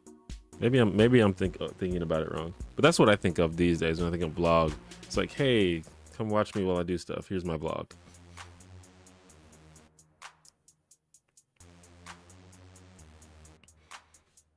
Have I seen Scavenger's Reign? I have not seen Scavenger's Reign. What's my favorite color? My favorite color is orange. My second favorite color is purple, as you can see by the art on my channel and my logo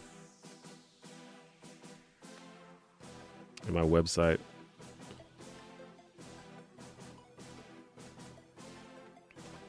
What's your take on alignments in D&D/RPGs? Do they help or hinder role playing? I think that they help as long as you don't take them like super literally. I think that alignments are a good way to I think they're good as a tool to just think about a character. Like, what would this character do or what would they say? Like, it just helps with like consistency and characterization, I think. So like I think it's especially useful for a DM. So like, for example, I had a campaign where that heavily involved devils. In D&D, there are devils and there are demons. They're two different things. And the one of the differences is that demons are chaotic evil and devils are lawful evil.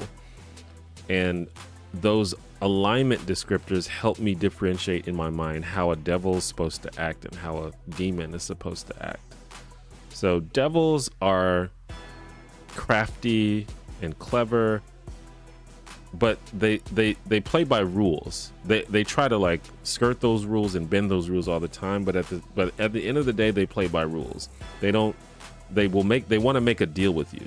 They can't just take your soul without asking. They have to trick you into giving it to them. They have to use that rule. While a demon, on the other hand, does not give a fuck. A demon will just attack you and try to rip your soul out of your body. So in that case, I think the alignments help me as a DM.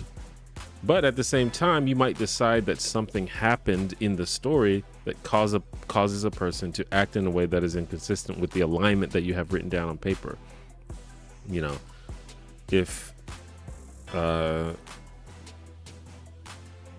devil, you know, maybe a devil has a change of heart somehow, or they fall in love or something and they end up doing something good rather than something evil. You know, that's a basic example, but you know what I mean.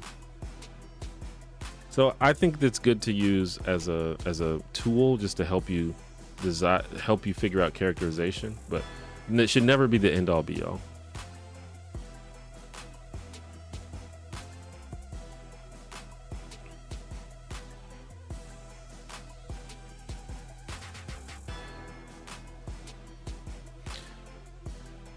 ChatGPT doing your math homework is probably going to have a lot of errors. You need to check it to make sure there aren't any huge mistakes. I mean, yeah, you would need to check it if you wanted it to be 100% correct. But I think that ChatGPT is pretty good at math. There are errors sometimes, and ChatGPT will make stuff up if it doesn't have enough information. But I think if you give it like basic calculus problems, for example, I think it could solve it. Maybe I'm wrong about that.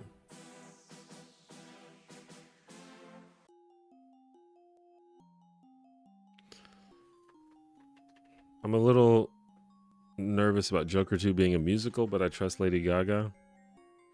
Yeah, we'll see. I don't know. My favorite color is pink or any pastel. I think pink's a good color.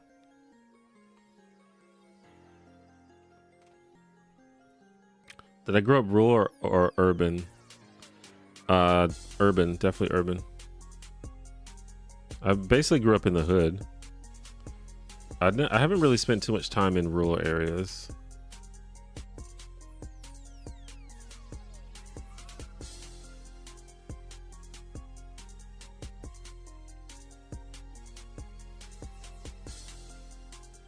What are your thoughts on King Shark from the Suicide Squad? He's my favorite character.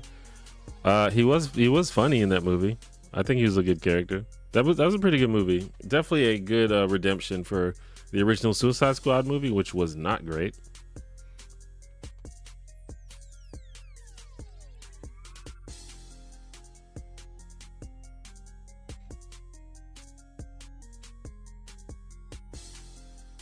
Sorry, someone has asked, are you gonna watch the 40K show coming up?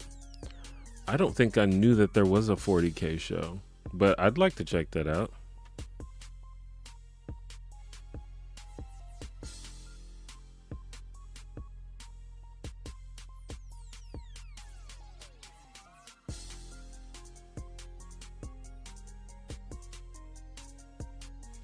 Yeah, I didn't even know about this.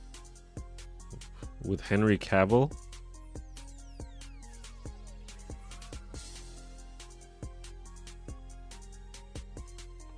Interesting. Yeah, I'll check that out.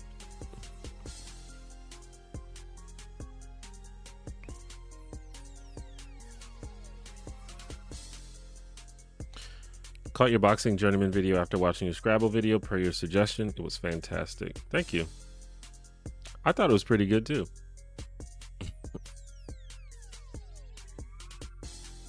But I think the boxing video was kind of like, it marked the beginning of a new era for this channel, and I'm still learning things. I think the videos are going to get better and better, so I think the video's good, but I think future videos are going to be better.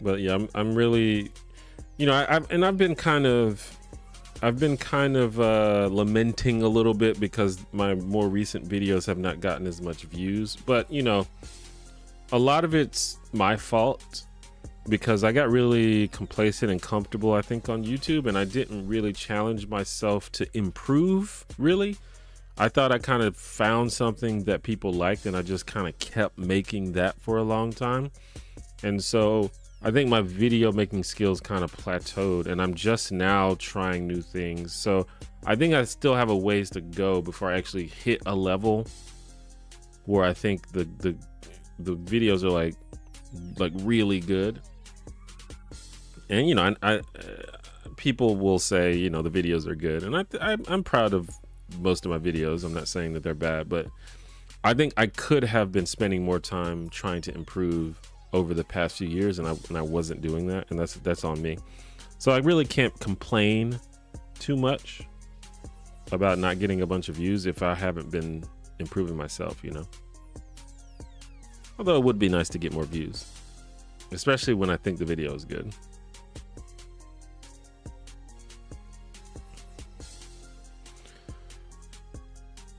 Scavenger's Reign is a psychedelic animated show about surviving on an alien planet. It's good, not a lot to compare it to. Interesting. Yeah, I've never heard of it, I don't think. But I, you know, as has become clear, I'm not very familiar with a lot of media these days.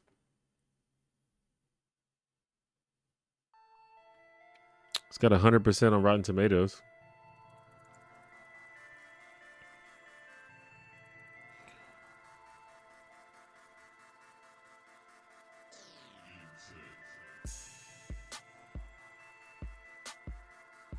Been following you for a while. Admire and respect that you're trying new stuff. I appreciate that. Yeah, ultimately, that's the only way that I would just not get super burned out, is just trying new things. And also, every channel has to evolve. You know, I'm not like a super big YouTuber at this point, but I've managed to keep the channel going for a long time.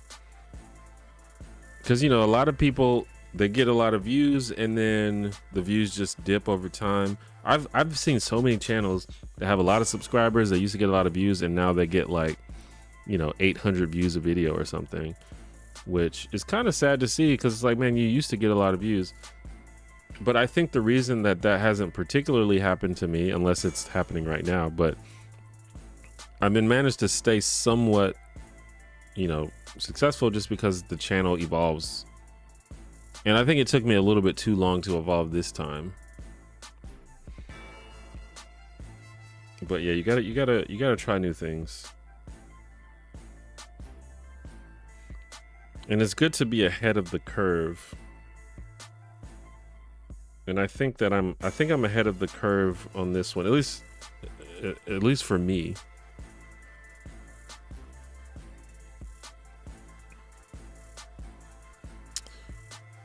SP McIntyre, bruh, did you just donate $100?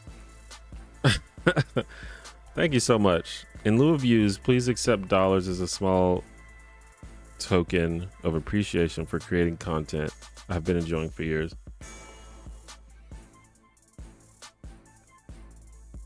That's crazy. Well, I appreciate that so much. Thank you so much.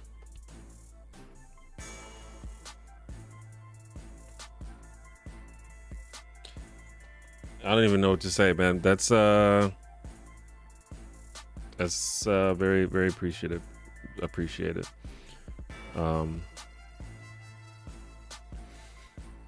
yeah, and that's, you know, that's one of the reasons why I feel okay to work on the things that I really want to make, and to try new things. And that's just because I know, you know, I have such a great audience and people support me, and yeah, you know, that's what's up. That's amazing.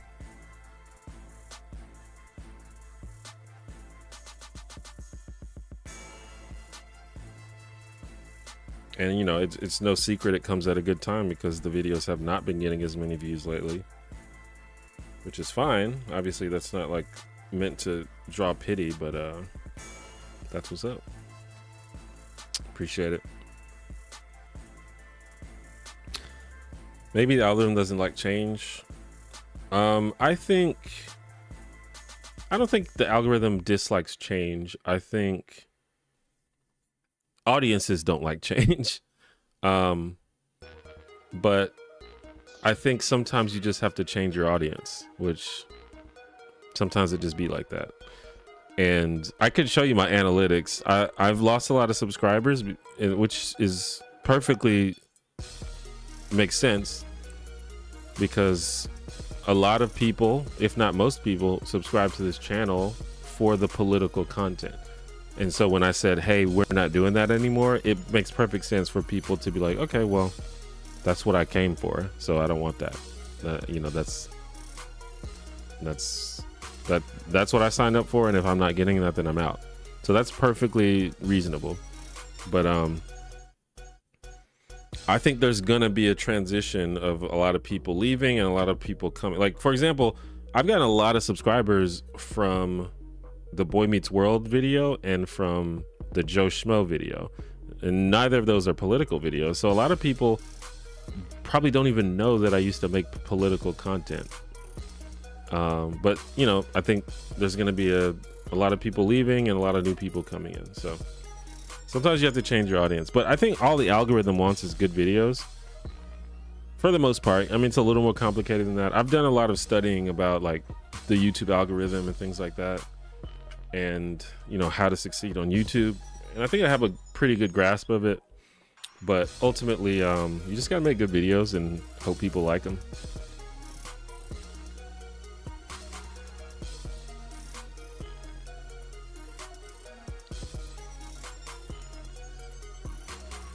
Or I could just give red pill advice. Man, you know, like, so people who are super old school fans, like super old school, may know that a lot of my earliest videos, and in fact, the video that really got me started as a, you know, as a creator, which was You're Probably Not Really a Nice Guy. I used to make a lot of videos like that, which were kind of an antidote to that red pill stuff. Obviously, red pill wasn't as quite solid an idea back then. I do believe that red pill like forums existed back then, but definitely like pickup artists and stuff like that. That was definitely a thing back then. So I was making videos to try to counter that narrative. So I kind of got started by making anti-red pill stuff.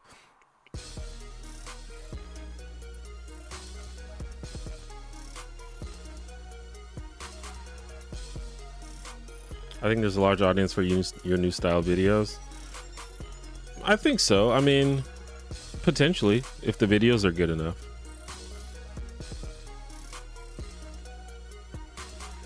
I think the only issue with it is like the topics are kind of all over the place, but I think over time it'll start to make sense, you know. It'll start to be like, oh, I get what he's doing. But I think I just need to make enough content for that to be obvious.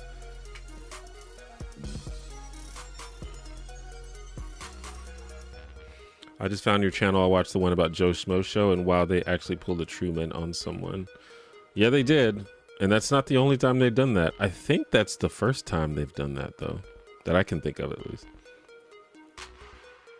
They just did it recently, like last year, on the show Jury Duty, which I also did a video about, which did not get as many views as the Joe Schmo one. But yeah, it's a concept that doesn't seem to want to go away, is like Truman showing someone, and they really shouldn't do that. But yeah, the Joe Schmo video was special. It was a really good story. I'm glad that people enjoyed it, because I was very excited to tell that story because I hadn't seen it told anywhere else. And I think it's a really cool little story. If I could, I would donate $1 billion. Well,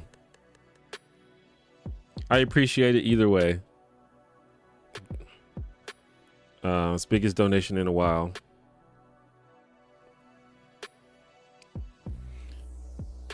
Your Scrabble video sent me down a Scrabble rabbit hole. That's good. I kind of hope that it would get some people into Scrabble, because I think Scrabble is a good game, and the Scrabble community is pretty cool, and there's a lot of good Scrabble content out there. Like, even if you're not super into Scrabble, I highly suggest watching Will Anderson's videos.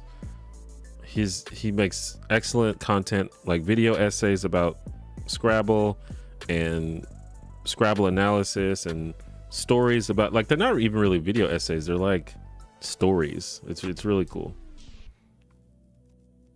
And I think that channel is probably solely responsible for like slightly invigorating interest in Scrabble more recently. It hasn't had like a big boom like chess has, but I think a lot of people are like getting into it. There's a few things about Scrabble that I think kind of limit it. I don't think Scrabble's ever going to be like a super big deal like chess or anything like that, but I do think it's a fun game, and I think it's a very competitive game, and you can definitely find yourself in a rabbit hole.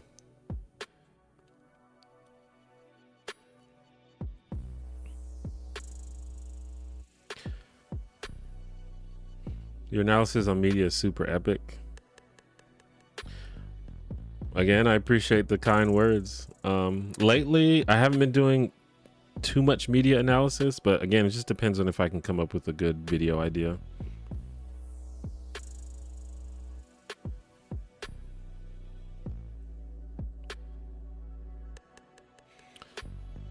Confession, I still lose to Zoe on easy mode. Well, I think there are a couple of things that you can do to fix that problem pretty quickly.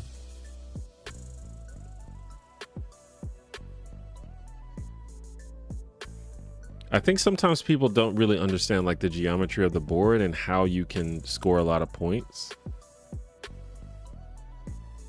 Because you don't need to know like a bunch of weird words to score a lot of points. It does help to know the 2-letter words though, because that helps you like do overlapping plays and stuff. Oh yeah, someone did mention the Discord server. The Discord server should be in the chat right now. You can just go to theonejanitor.com/discord. And yeah, we have like a chill little community where we just kind of chill and chat like this, honestly. And there's a lot of different channels. I'm pretty active on the Discord actually, so if you want to talk to me, that's fine. I kind of have the channels that I kind of like getting into. I don't like posting every single channel, but you can find me in like the FGC channel or the YouTube channel or the pro wrestling channel. So yeah, check out the Discord.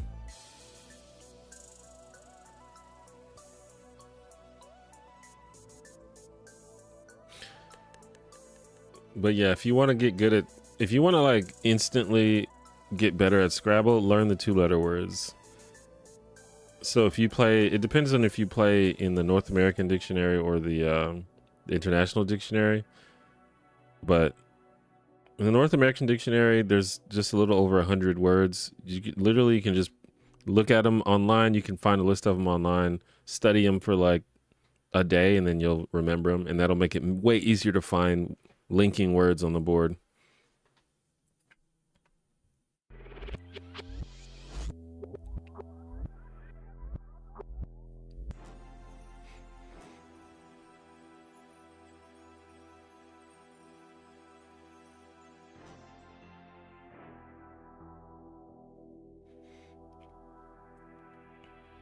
And I would say the most important 2-letter words are the words that have Z, Q, J, and X. So if, for example, if you draw the Z, you should always be looking to see if you can play ZA, za. Always look for somewhere to play that. And if you can play the Z on a bonus square, like you can play it on a double word score, a double letter score, a triple letter score, that's best. Even better is if you can play it twice, where you can play za going down and za going horizontally, because then the Z gets counted twice, and that's how you can score a bunch of points with just one tile. For Q, you want to know QI or chi. If you see like QI on the board, you should just play it because the Q is really hard to play otherwise. And then X, you can play XI or XU. Both of those are valid. You can also play AX or OX. So look for those if you have an X. And then J, you play JO. That's the only J word in the North American. And if you're playing internationally, you can also play JA. But so always look out for those, because those letters are kind of hard to play. J, Q, Z, and X. So always look out for those 2-letter words. And there's your Scrabble tips for the day. There's a lot more other stuff you can do, but that's like the first thing you should do is learn 2-letter words.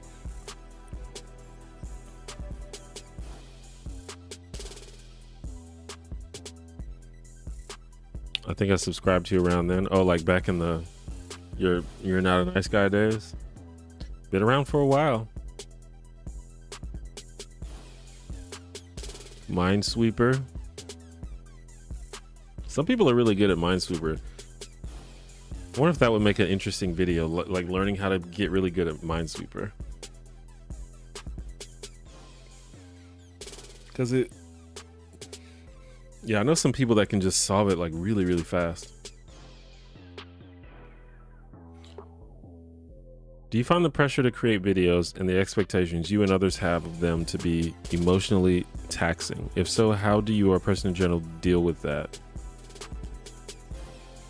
The pressure to create videos, yeah, it can be emotionally taxing, but I think you just have to arrange your situation in a way that's less stressful.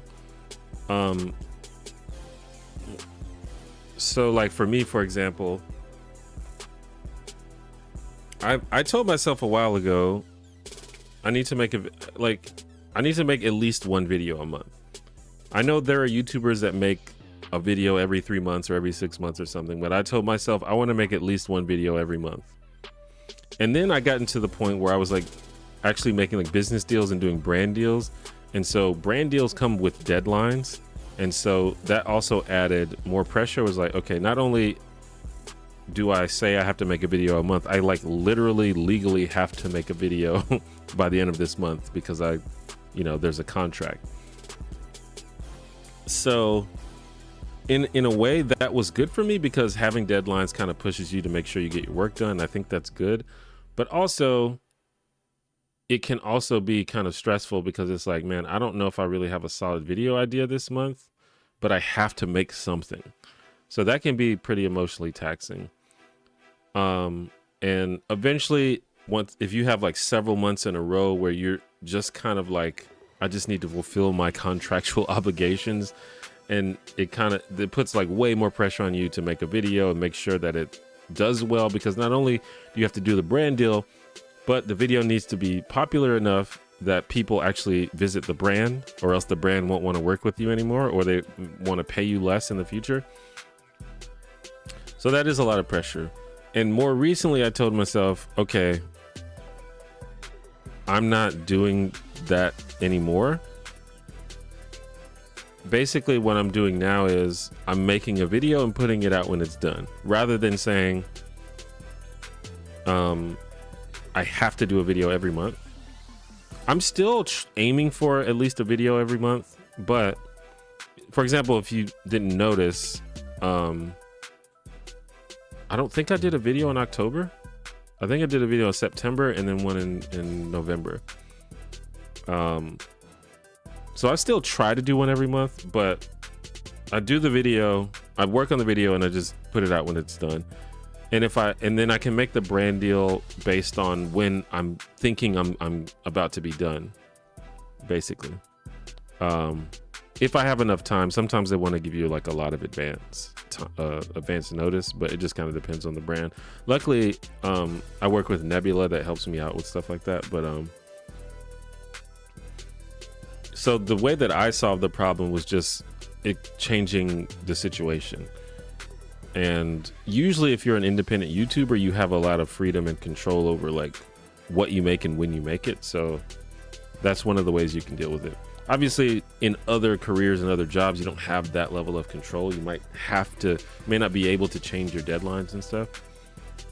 But if you can, like, I have found that changing your environment and changing your situation is like the quickest and easiest way to change the outcome, to change like the outcome and emotional investment in something.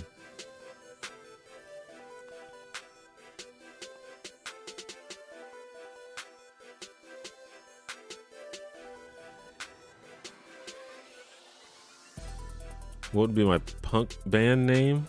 Mine would be Poison Pupils. Well, me and a good friend of mine made a song together. And our band name is Pony Boy. Mainly because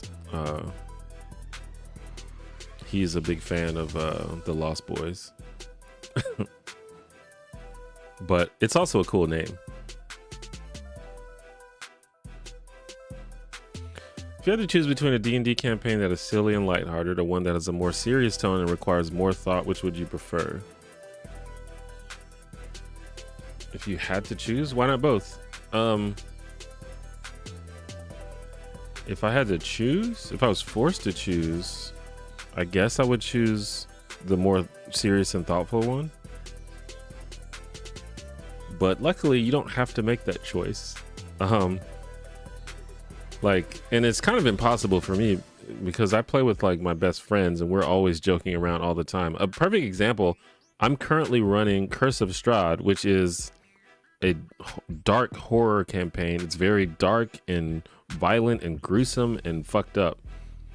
But we still joke around all the time. It's still very silly because that's just, we're friends and that's just what happens when friends hang out. So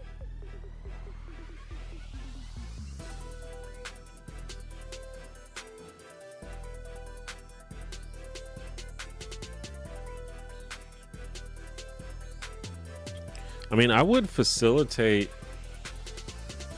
people playing D&D together on my Discord server, but I just don't know how many people are like interested, and I don't want to run it myself. So,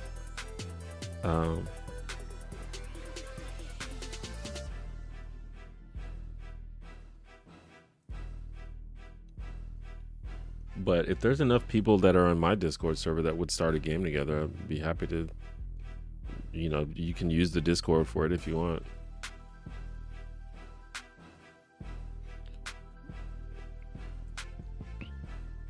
I will cry from sheer joy if you do a Minesweeper video. Yeah, I just don't know if there's enough content there, but we'll see. Maybe I can do like a YouTube short.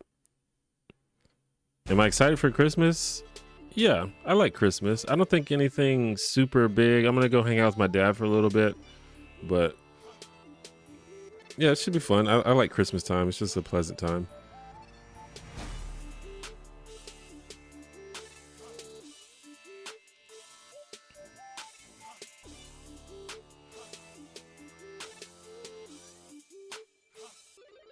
Autumn Rain, you might be able to find some Discords on Google if you search. Wait, let me see what happened.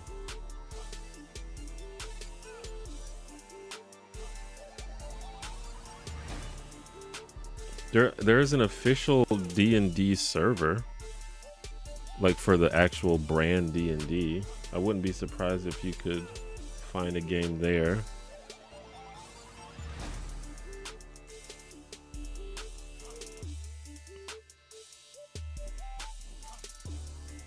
Do I read fan fiction? No, I don't think I've ever read fan fiction before.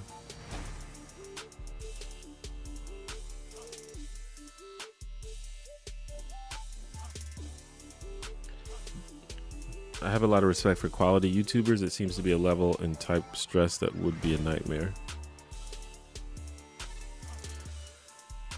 Well, I mean, being a YouTuber is, it's a job, so it comes with a level of stress, and it's a very public facing job, and it's a job that comes with a lot of judgment. So there's stress. But you should also keep in mind that anyone that gets to be a YouTuber as a job is very lucky. It is a dream job, and I don't think any of us would trade it for pretty much any other job. So don't pity YouTubers too much. They have a dream job.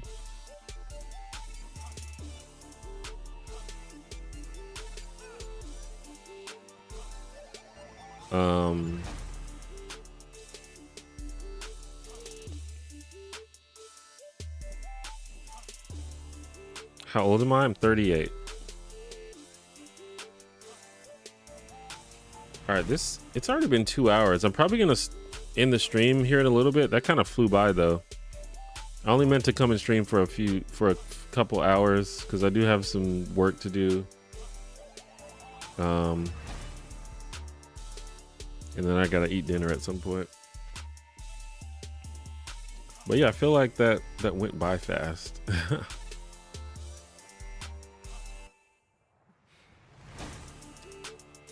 I look like I'm only in my early 30s. I appreciate that. I try. I guess it's good genetics. I also don't go out in the sun that much, so maybe my skin looks better because of that.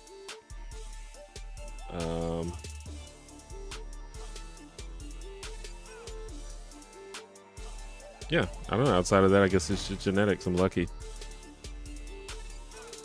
I guess they say black don't crack.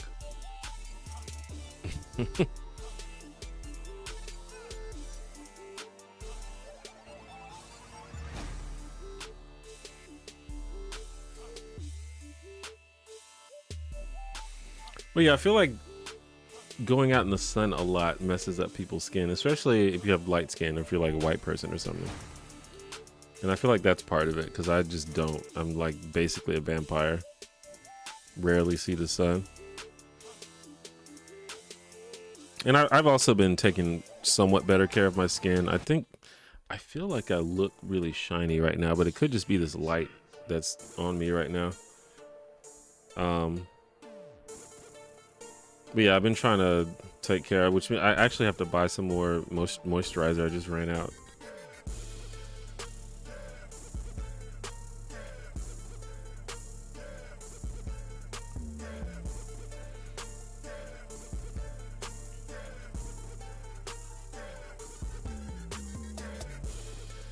Yeah, I think the only thing that's going to give away my age is the gray hairs that are starting to come in. Like, you can see them up on the top here. And then they're coming in my beard a little bit as well. So I think that's most people say that I look younger than my age, but those gray hairs are going to give it away, I think.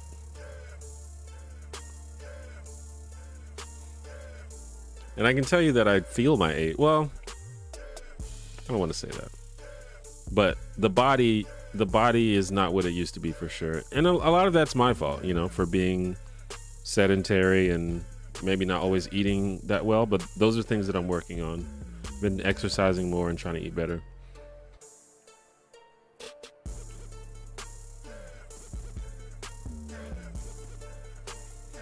Yeah, I don't have much gray yet, but it's coming.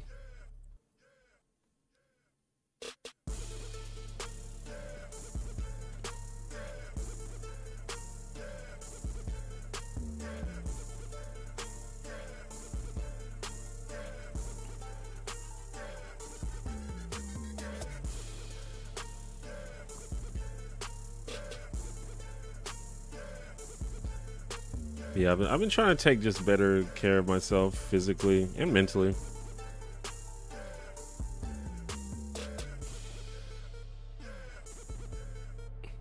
I wish I would have done that before, but better late than never.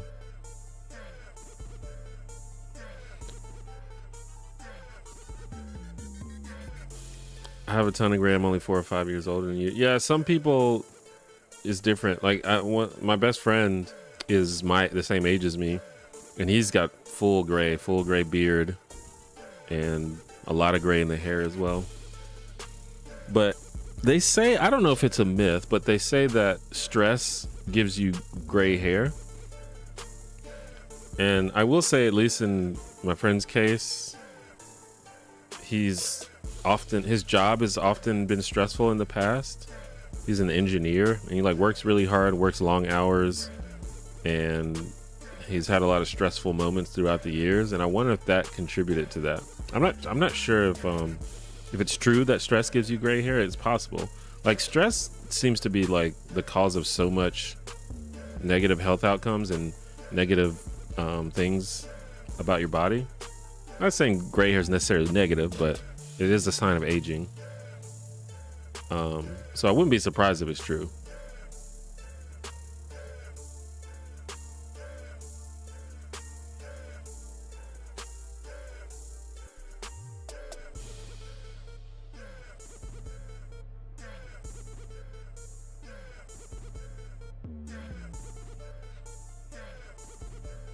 Yes, if someone has a bunch of gray hair and they're not that old, I often wonder, I wonder if they're stressed out or if they've dealt with stress growing up. Because I will say, not that my life is completely stress free, but I think I've had a okay life my life has not been that dramatic. You know, there's bad things happen here and there for sure. And sometimes really bad things happen, but I don't think I've ever had like an extended period of just nonstop stress, which I know that other people have.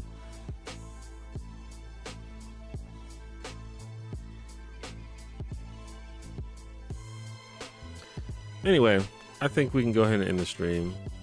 Definitely appreciate you all for stopping by and hanging out with me. I will stream again at some point. I don't know when, but at some point soon. Big shout outs to SP McIntyre for the donation. That was crazy.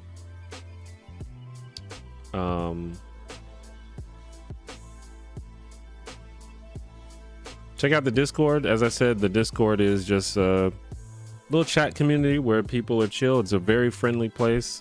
I'm actually very proud of our Discord community because everyone's really chill. Yeah, come hang out. Just go to the onejanitor.com Discord, the onejanitor.com/Discord. I'll make sure I put it in the chat once again. And I think that's about it. If you want to be sure you're here for the next stream, go ahead and click that notification bell. That's the best way to do it. I think that YouTube should have a better way to notify people about streams, but that's the only way that I know. I am going to start notifying people on the Discord though, so if you want a less obnoxious way to be notified about streams, join the Discord, and I'm going to add a Discord role for the streams. Anyway, I see you, Uma. Sorry you came in late, but yeah, I am leaving. Thanks again. You guys are great. Bye bye.